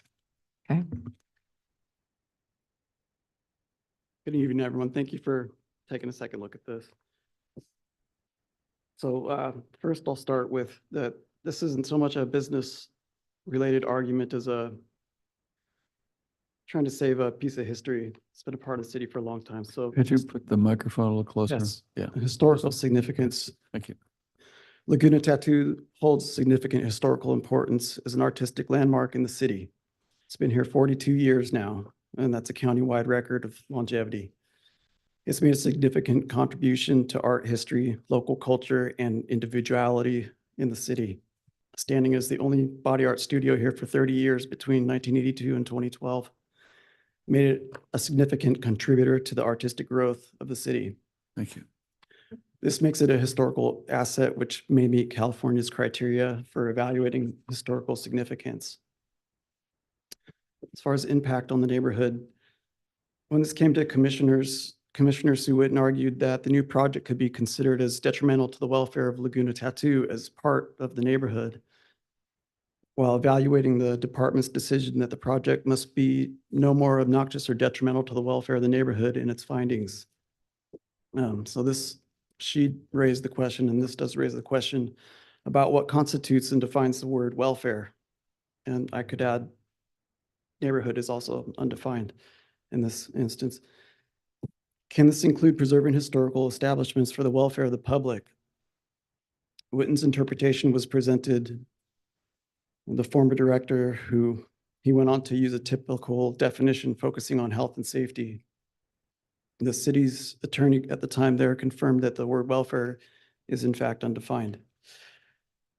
Since the planning commissioners are tasked with interpreting language in city code, could the director's interference be seen as undermining this role? He told them to evaluate the project through the findings provided, whether they agreed with them or not. Although that director has been replaced, this blocked consideration could have made the votes on this project 2-2, and it would not have been approved. Previous denial for similar reasons. A previous body art facility was denied due to objections from neighboring businesses. This precedent suggests that the concerns raised could be considered valid.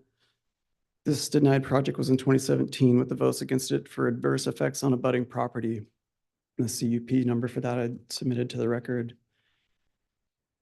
Diversity of land uses, the new shop's slight difference in presenting art for sale doesn't differentiate it enough from existing tattoo shops.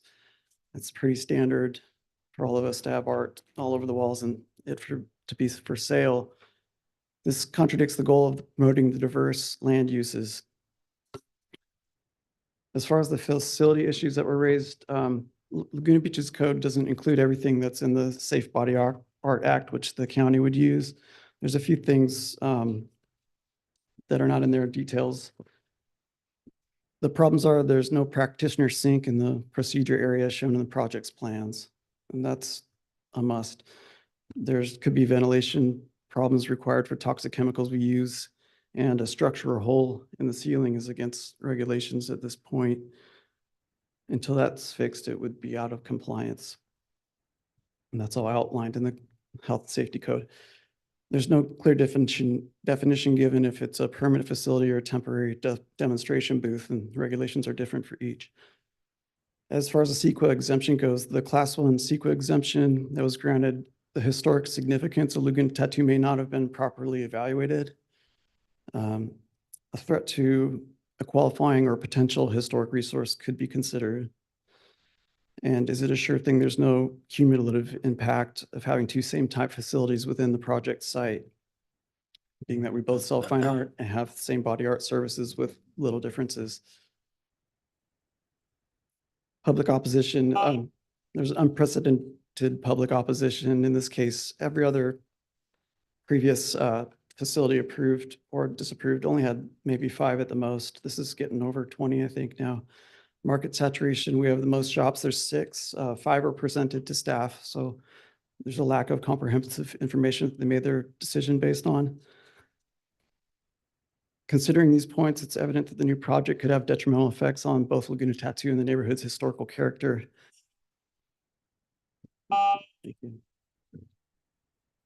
Thank you. Okay. Anybody also want to speak on behalf of the appellant?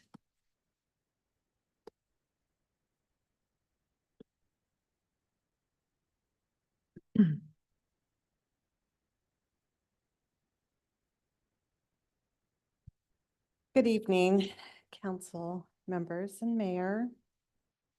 My name is Tina Foto, and I'm a resident of Laguna Beach. I felt compelled to speak here tonight and do my humble part in hopes of persuading this council to vote to protect a historic Laguna Beach business, Laguna Tattoo. If this council should vote allowing a seventh tattoo shop to open in the small community, which comparatively speaking is already saturated with tattoo shops, and especially allowing this one to open in such close proximity to Laguna Tattoo, could be potentially devastating to this landmark small business. Laguna Beach is home to a multitude of local artists. It's one of the top things this amazing community is recognized for. Their unique small businesses draw locals and tourists alike to the city. And Laguna Tattoo has been open for business and a contributor to the Laguna Beach economy for an impressive 42 years. This legacy should truly mean something significant to this council and to the city. Laguna Tattoo is something special. It is a historic landmark, as it is the oldest continually running tattoo business in Orange County. It is a significant part of this beautiful neighborhood and its history. Laguna Tattoo embodies local charm. The building itself is the definition of Laguna Beach, with its intimate, welcoming, cool vibe. All of these things make it a rare gem, a Laguna Beach treasure, which is very well tended to by its current owner. This new tattoo business is looking to occupy, if it were looking to occupy a vacant space, this would make some sense if the council were looking to fill this vacant property. But rather it is looking to grow by expanding within an already established business and a mere 300 feet away from Laguna Tattoo. For any competing businesses, that proximity is too close and one is bound to be put in jeopardy. I respectfully ask the council in this instance to believe in the importance of retaining this long-standing small business that is so attached and immersed in local history by voting against the expansion of this chain in Laguna Beach. Please encourage retention and attraction of small businesses throughout the community. I am a firm advocate of supporting small businesses, and I believe this council and city is also. A vote supporting Laguna Tattoo would send an amazing message to all the small businesses in Laguna Beach who may be worried about the precedent this crucial decision might have on their future. Bottom line, if this new shop is allowed to open, it will pose a threat to a piece of Laguna Peace and Orange County history. Thank you, Tina. you. Thank you.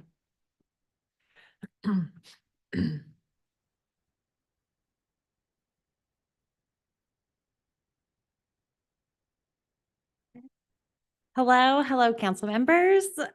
My name is Savannah Nichols. I am a resident of Laguna Beach, and I'm here to speak on behalf of Laguna Beach Tattoo.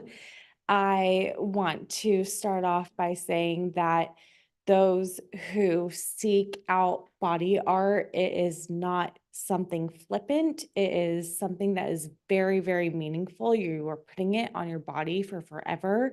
You are entrusting the business, the owners, the artists to do you right and to give you a piece of art that is going to be with you for a lifetime. I want to touch on the fact that body art studios, when there is a cluster of them, you are not receiving the same kind of business or the same part or the same type of customer service, love, attention that you deserve.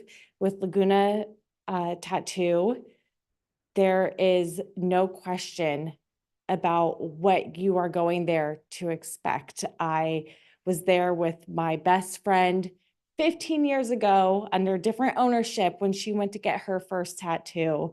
And walking into the studio, it is a beautiful place. It should be treated like a museum. The history, the meaning of that establishment cannot be compared to any sort of tattoo shop that could open and be its competition or replace it.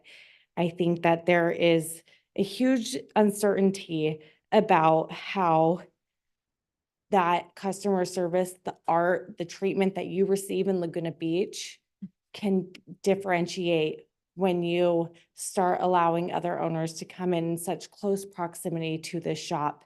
It is so meaningful for us to go there and to be able to receive this meaningful piece of art that you get to say, I received this in Laguna Beach. This is a one-of-a-kind piece of art on my body. It means the world. You can go to any of the other tattoo shops located in Orange County. We are oversaturated with them. Whatever you want to do, but it is a huge difference when you go to Laguna Beach Tattoo Shop. Your individuality and what you are trying to accomplish with the art that you are putting on your body is nothing compared to what you can get. It could be, you're not going to some sort of chain restaurant or anything. You are going to Laguna Beach Tattoo. And the impact on the business, if you have, That means you need to wrap it up. Yeah. I just want to say, Laguna Beach Tattoo is everything. The individuality, the spirit, the ownership, it should be a museum for this town. I believe that from my heart. I believe that there are other people who feel that way. And when you go into that tattoo shop, it means more than anything to be a part of that history. Thank you. Thank you. Thank you. Anybody else?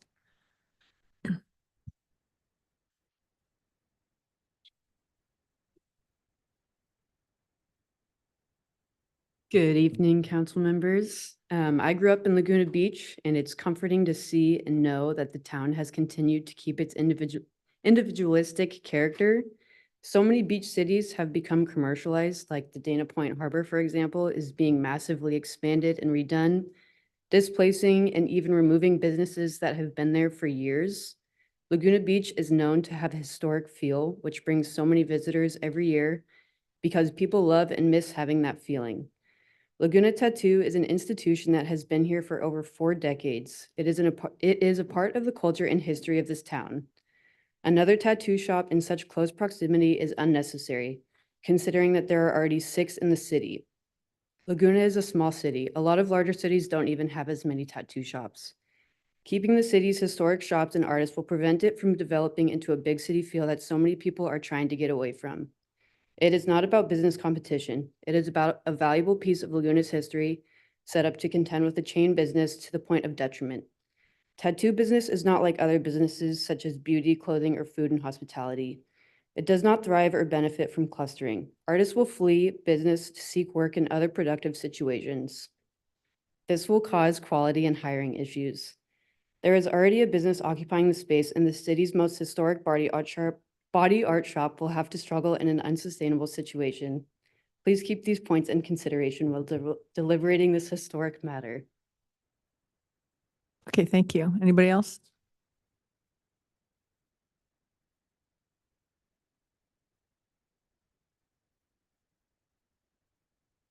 Good evening, council members. I'm here today to discuss how Laguna Tattoo has been a cornerstone of the community, serving residents and visitors for over 4 decades. This proposed project threatens its livelihood by adding another tattoo studio just a few doors down, leading to oversaturation. This could force the closure of this historic establishment and diminish the unique character of our local business community. This would also result in a loss of the small town charm that makes Laguna Beach so special.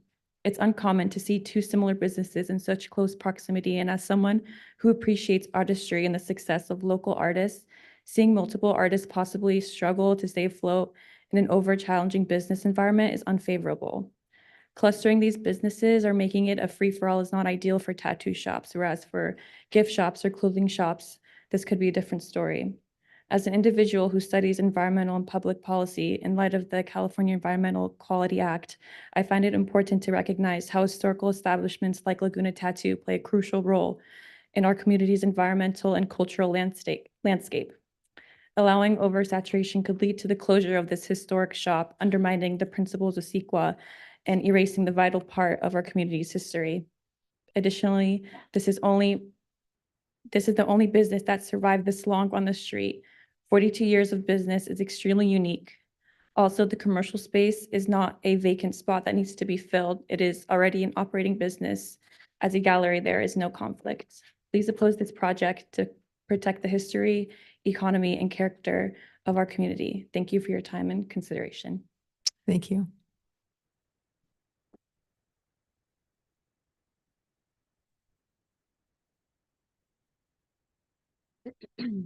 Ladies and gentlemen of the council, my name is Saraf and I'm stand before you today to advocate for the preservation of what makes Laguna Beach truly unique, the individuality.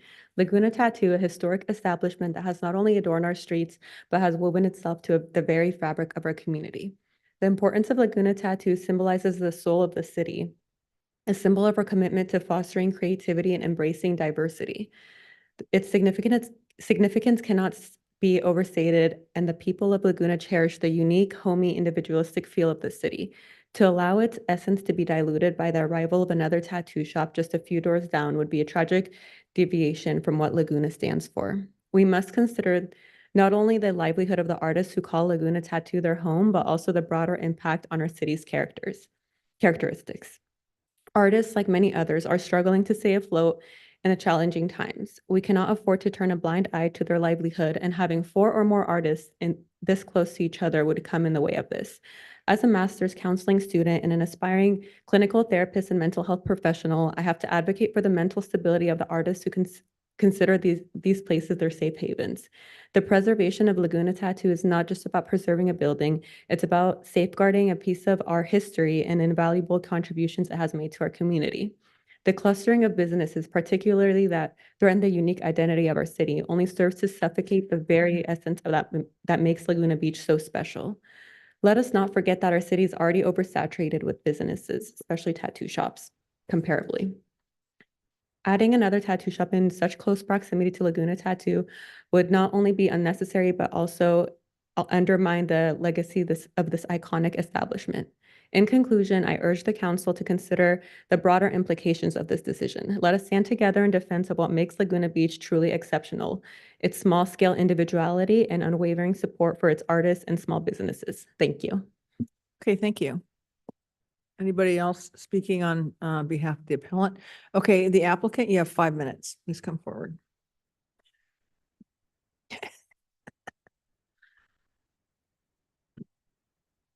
If I can get a couple more minutes, if that's possible, I have so much to respond to, but first of all, you guys have been manipulated and lied to. I'm gonna come with facts, not tons of my friends coming to pull heartstrings based upon opinions and not facts.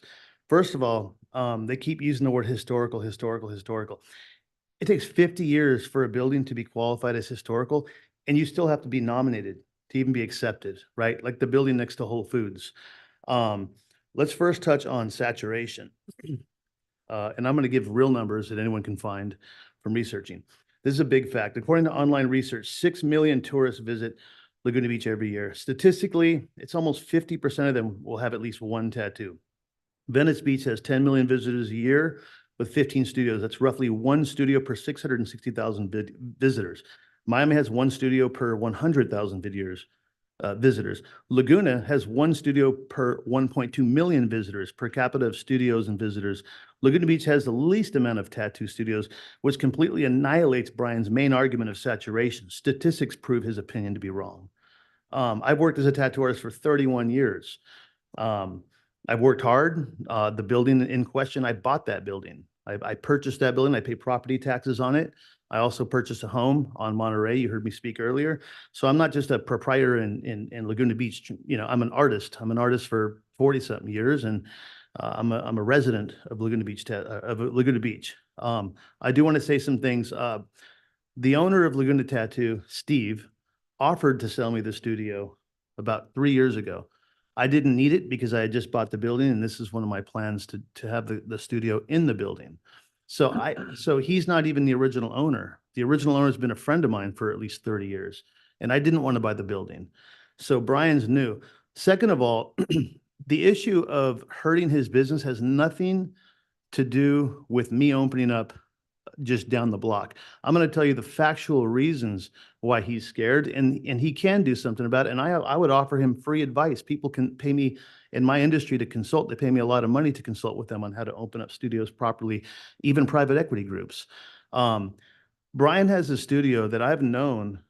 Three of my artists in Lake Forest have worked at Laguna Tattoo for over 10 years. Okay. The issue that Brian has is he doesn't run his business properly. And I'm going to tell you why. There's been so many times that I've driven by, and so has other people, including my son. He's never opened during regular business hours. He's probably closed 40 to 50% of the time. He's the only artist that works in a studio that can very easily house 4 or 5 artists working split shifts. To this day, it's only been Brian. To this day, if you look on his Instagram, he hasn't posted in 2 years. Ironically, he did a post 2 days ago. If you look on the website, you wouldn't even think this business is even open. Okay, so his complaint and his fear has nothing to do with me opening down the block. He's got bigger issues to worry about. When you look at the statistical numbers of how many people have tattoos, we should be working together. I get along with every other studio down the street. Okay, we're friends. It's like lobster traps. He's looking at this all wrong. And I'm not mad at Brian. I just think this is a ridiculous waste of time. I could have brought in 20 people in here to speak on my behalf, but I'm not going to do that to you guys. Bottom line is this. If you want to thrive, Brian, stay open during regular business hours, have 4 artists working there. And I'm going to tell you another statistic. Each tattoo takes a couple hours to do, maybe 1 hour if it's a small tattoo. But when you look at the number of visitors that I see every year in Laguna, and every year it seems to be growing and growing, which isn't a good thing. I could never get out of there on time. They have tattoos, a lot of them. The same people that pay the taxes in the city are the people that buy art. They have tattoos. The people that patron the restaurants, a lot of them have tattoos. They take time to do. There's a small number of tattoo studios in Laguna Beach. I don't know what his fear is because it just doesn't apply to how many number of tattoo artists are in the city. As far as his complaints about OSHA, he's bringing up stuff that's inaccurate. First of all, we haven't even begun to put a sink in there, which is very easy, and the petitioner dividers, which we already have outlined in here. So he's bringing things up that are just premature, in my opinion. Just using manipulation to pull on your guys' heartstrings, but there's nothing factual about what he's saying at all. Ironically, someone tagged my building "fuck off." I wonder who that was in pink spray paint. So I'm more of a victim here too. I'm just trying to open up a business and a building that I bought from my hard work. Nobody gave me a dime. I didn't have rich parents. I worked my way up this ladder. So for him to try and, use all these arguments to take that away and teaching my son how to do this trade as well is ridiculous in my opinion. I have a question for, how do you, I've never thought of a tattoo parlor as being compatible with an art gallery myself. We're going to go see some art. I see people getting a tattoo. It kind of maybe turned me off. A couple of people getting a tattoo in there, and I'm looking for art. Yeah. I understand people like tattoos, but how does that work? It seems like an incompatible, like running a pet store with a bar or something. It doesn't seem like it go together. It's still a vertical business. If you think about it, people buy art to put on their walls. People get tattoos to put on their body. It's completely vertical. The type of artwork that we sell is more of pop art and that sort of style that kind of belongs to that tattoo culture. So but I get why you're saying that. It makes sense, but it's completely vertical. Is there any examples of that out there that you know of? Because you said hedge funds on this, or there's a lot of galleries. I wasn't prepared to answer this question, but I can give you statistics later. But there are other examples of this, and it's just in general. Think of it as it's just art. People collect art for their houses and their skin. Different kind of people go collect art, and different kind of people get tattoos. It's a good example. Laguna is loaded with different types of galleries. You got Wyland, and you have the pet art and different things. This is just a niche type of artwork. It's just to attract people that like tattoos and It's tattoo. usually a younger crowd, right? I mean, it's, No, not at No? all. No, Oh, I'm okay. tattooing, Brian will attest to this, Okay. 80-year-olds all the way down to 18-year-olds. Okay. Um, Thank you. everyone has them nowadays and you should too. Yeah, I should have got one long ago. Okay, thank you. Okay, anybody else speaking? You have 3 minutes. Hello, my name's Emily. I've been managing his Lake Forest location for the last 9 years. So I just wanted to answer a couple of questions for you guys. I'm not great at public speaking. I work with the health department, so everything that's in question about what would be approved, that would come after this meeting. I'm already in contact with Dean Freed. He is the head of your Laguna Beach Health Department. So I've already heard from him. All we would have to do is add a sink, which we would do if that comes up. And then to answer your question too about galleries and tattooing, tattooing is not what it used to be. It's a whole different market these days. It's known as a high-end art form. So I think the type of clientele that some of you think it may bring is not actually the truth. We're bringing in high-end collectors. Some of our clients pay $5,000 for a whole day. You know, it's on a different level than what it used to be 40, 50 years ago. I also want to say to Brian too, we come in peace. I don't know where it came up that we're the big bad wolf, and this was never the dialogue that if we were approved that Laguna's going to get shut down. I agree. It's a historical, beautiful place. It does deserve to be a museum. I see no need to disapprove us. I don't think it's going to affect their business whatsoever. In Lake Forest, we pass clients that we can't take to all of our neighboring shops. That's the etiquette with tattooing. We work together. It is a hard industry. It's hard. You have to earn your people every day. And because of that, we have each other's backs. So we're only looking to add 2 stations, and he has 1 station. I can say Cast of Crowns down the street, they have more than 3 artists in their 1 building. So I know our doors would be close together, but we're talking about at the most 3 artists working, which isn't that much. If I could leave with any personal note, it's just that we come in peace. Us coming doesn't mean Laguna has to shut down. We can also think it's a beautiful establishment, and we can respect it and respect our differences. And Okay, thank you. yeah, thank you. Anybody else? Okay, the appellant, you have 3 minutes. You can come back up.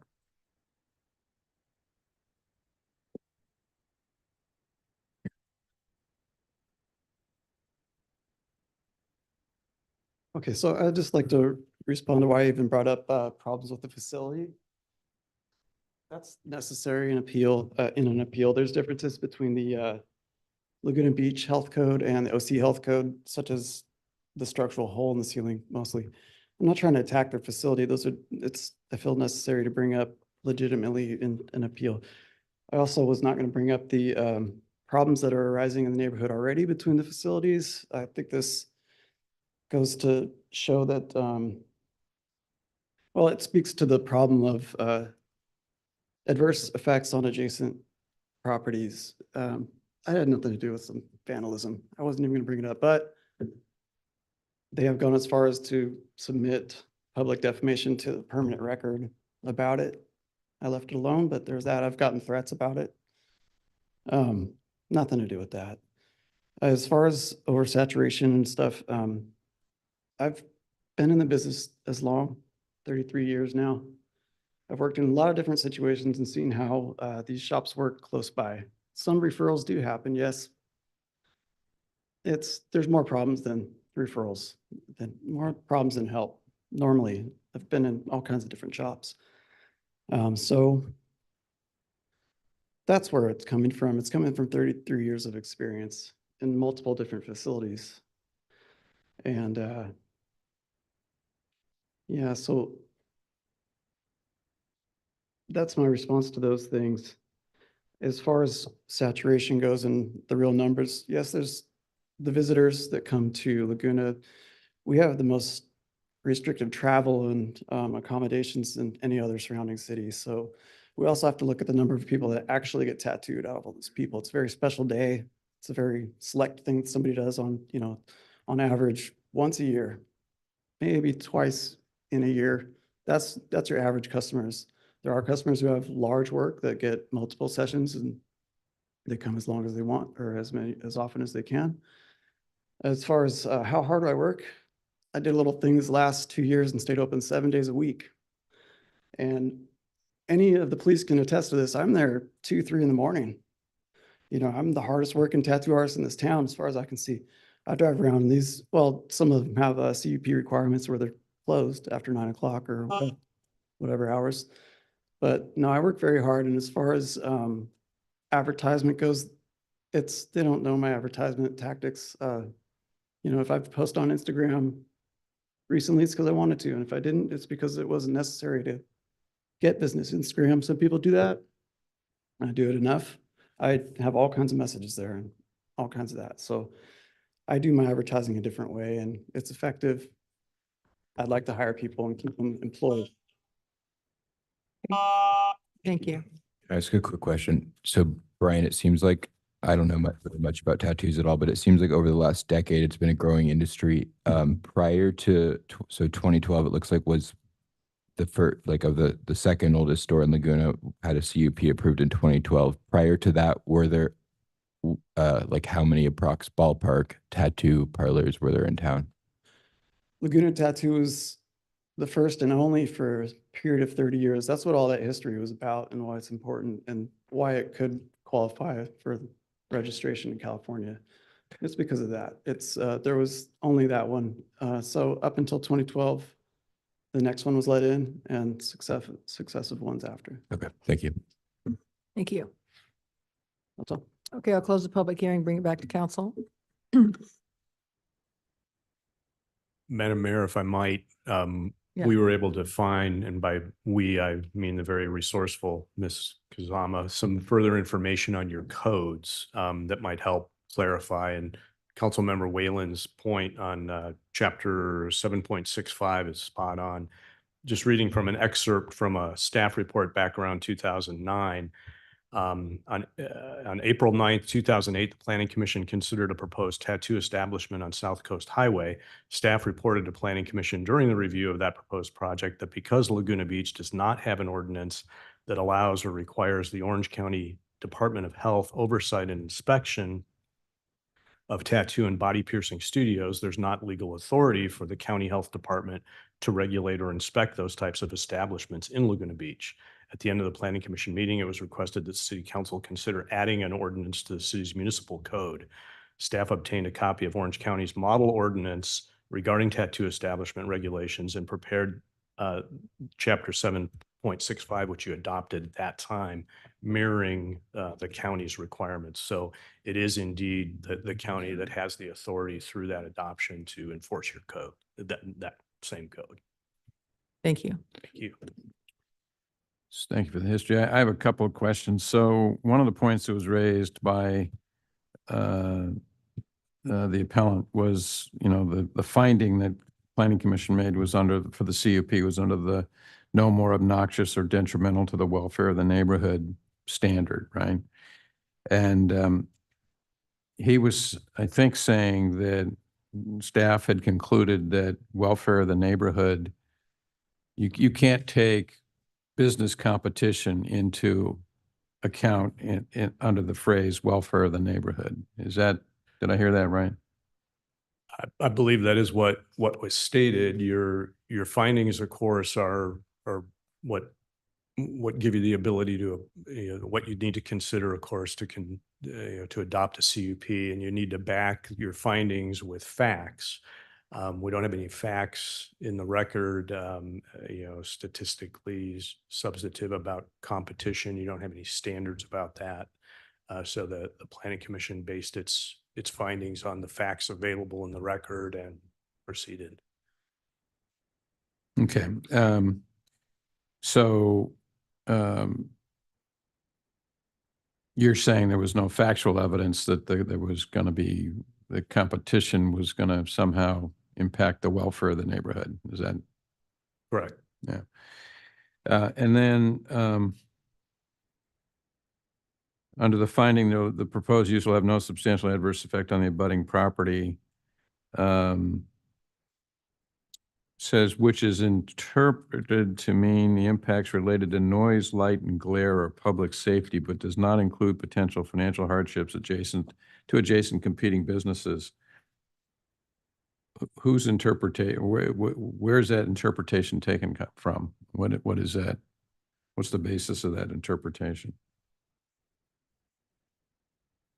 Well, and we may get a little legal help at some point here, but I mean, you're within the purview of the commission and their findings, going on your codes, policies, everything you have adopted as their guidance documents. You've got nothing about business competition per se that, that comes into play.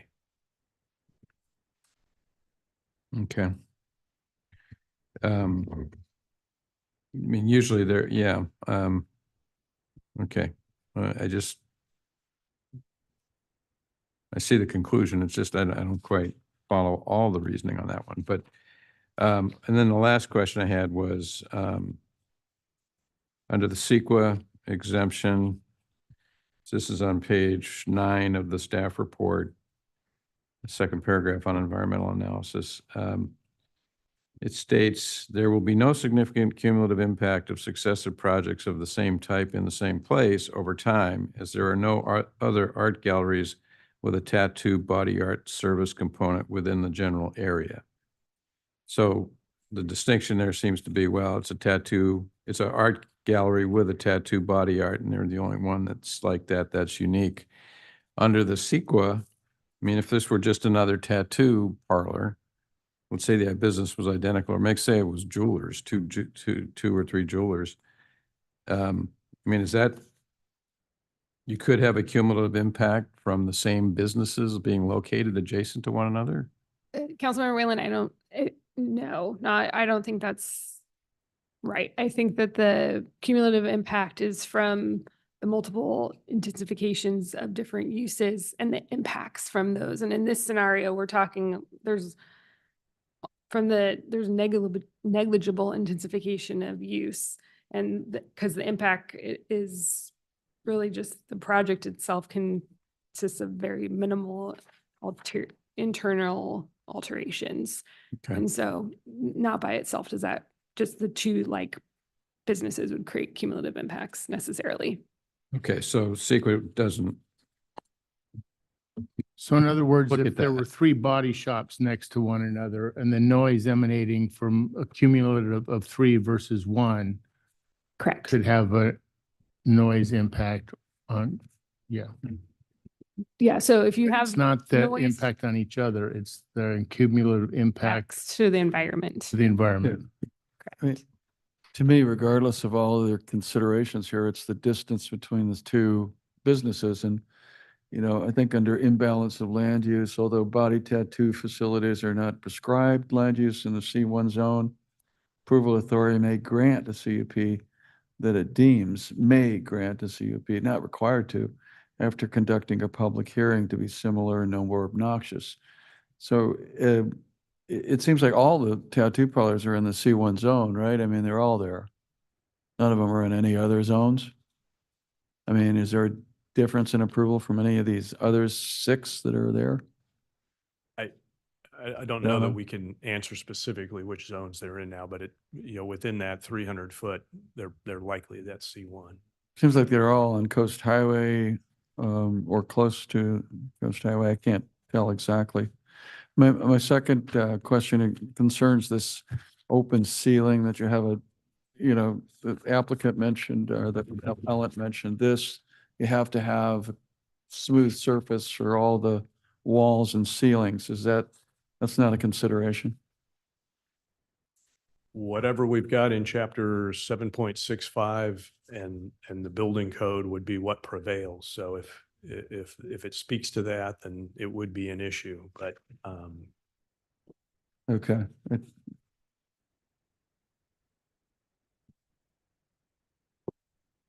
So it seems like since 2012, we've had a 400% increase in tattoo studios in Laguna Beach. We went from one to now we have 5.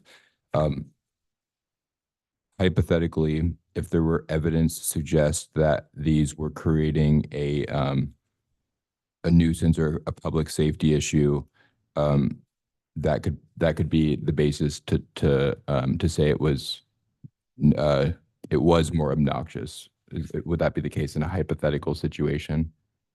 And then I'm going to follow up with the fact that do we have any evidence of police reports or code enforcement violations of any of these 5 tattoo parlors or tattoo studios? We ran a calls for service for all the existing tattoo establishments, and there's been no code cases for any of those establishments. We also checked with the city of Lake Forest for the applicant's other business, and they also have no violations or open cases on that business. And then when we adopted this tattoo ordinance in 2008, there's no provision about concentration. Am I correct in that understanding? Can you repeat that, Alex? When in 2008, when we adopted this tattoo ordinance, I asked if there was any provision related to concentration.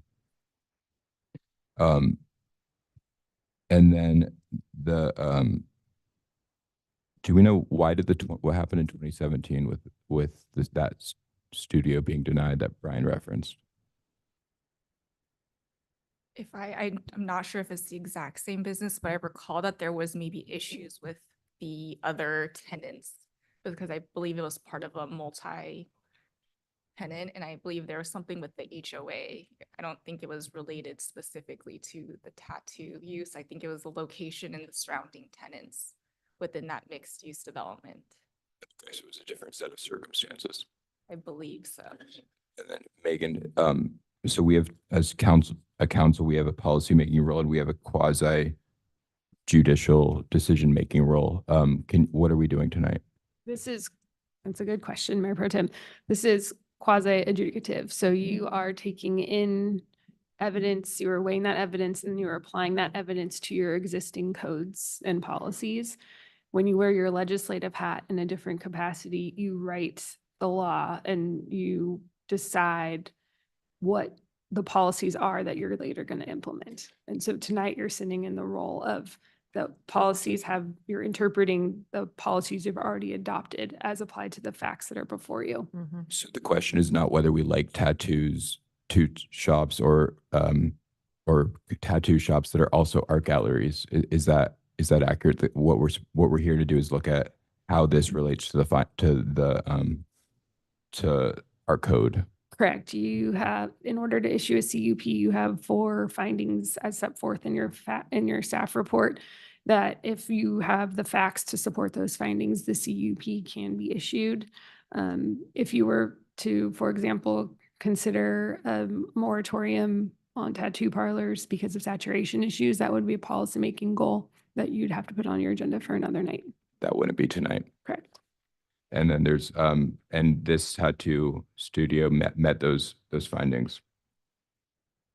The 5 findings. The Planning Commission found that they were met, and that is the question before you tonight. Okay. But staff supports the findings in the staff report. Those are my questions. Yes, I'm being devil's advocate here. There's some balance of land use. So we've heard from the appellant and the applicant. The applicant says he runs a very successful business with 100,000 people in the town or visiting, and we have 6 million. So there could be a series of potentially of tattoo parlors on that roadway, and there isn't any imbalance of land use because they're not noisy. They're nice businesses that operate well and they have plenty of customers. Is that the case? Could Planning Commission have said, well, there's just probably too many of those? ever? Did they ever say that? Well, if I might, Councilmember Weiss, I mean, this is where I hear you starting to now tread into that policy question that the council may choose to, tackle at some future date. Just Is into the there- imbalance, is that is it an imbalance? Is it an imbalance to have too many of the same kind of businesses on the same street? That- Is that an imbalance? And that. The planner, I'm that would be a- asking you. My quick answer would be it depends. Okay. And, traditionally, local government likes to respect the free market and let that rule most things. I suppose the classic example of, regulations for over concentration deals with liquor licenses. And the background that goes into, the genesis of a lot of that, is rich with findings and facts and, local law enforcement findings and unintended secondary impacts from those establishments can be documented and fact-checked and brought forward as an abundance of evidence in a record that provides for that guidance to, elected officials such as yourselves. We don't have any of that for these particular establishments and for many businesses. Thank you. Anybody else? So I'm going to vote to deny the appeal. I think I have a lot of admiration for Laguna Tattoo. 41 years or 42 years is an amazing record. And from everything that we have of testimony, both here in public and in emails, it seems like this is a successful small business because of the hard work and creativity of its ownership. And I have no doubt that that's going to continue.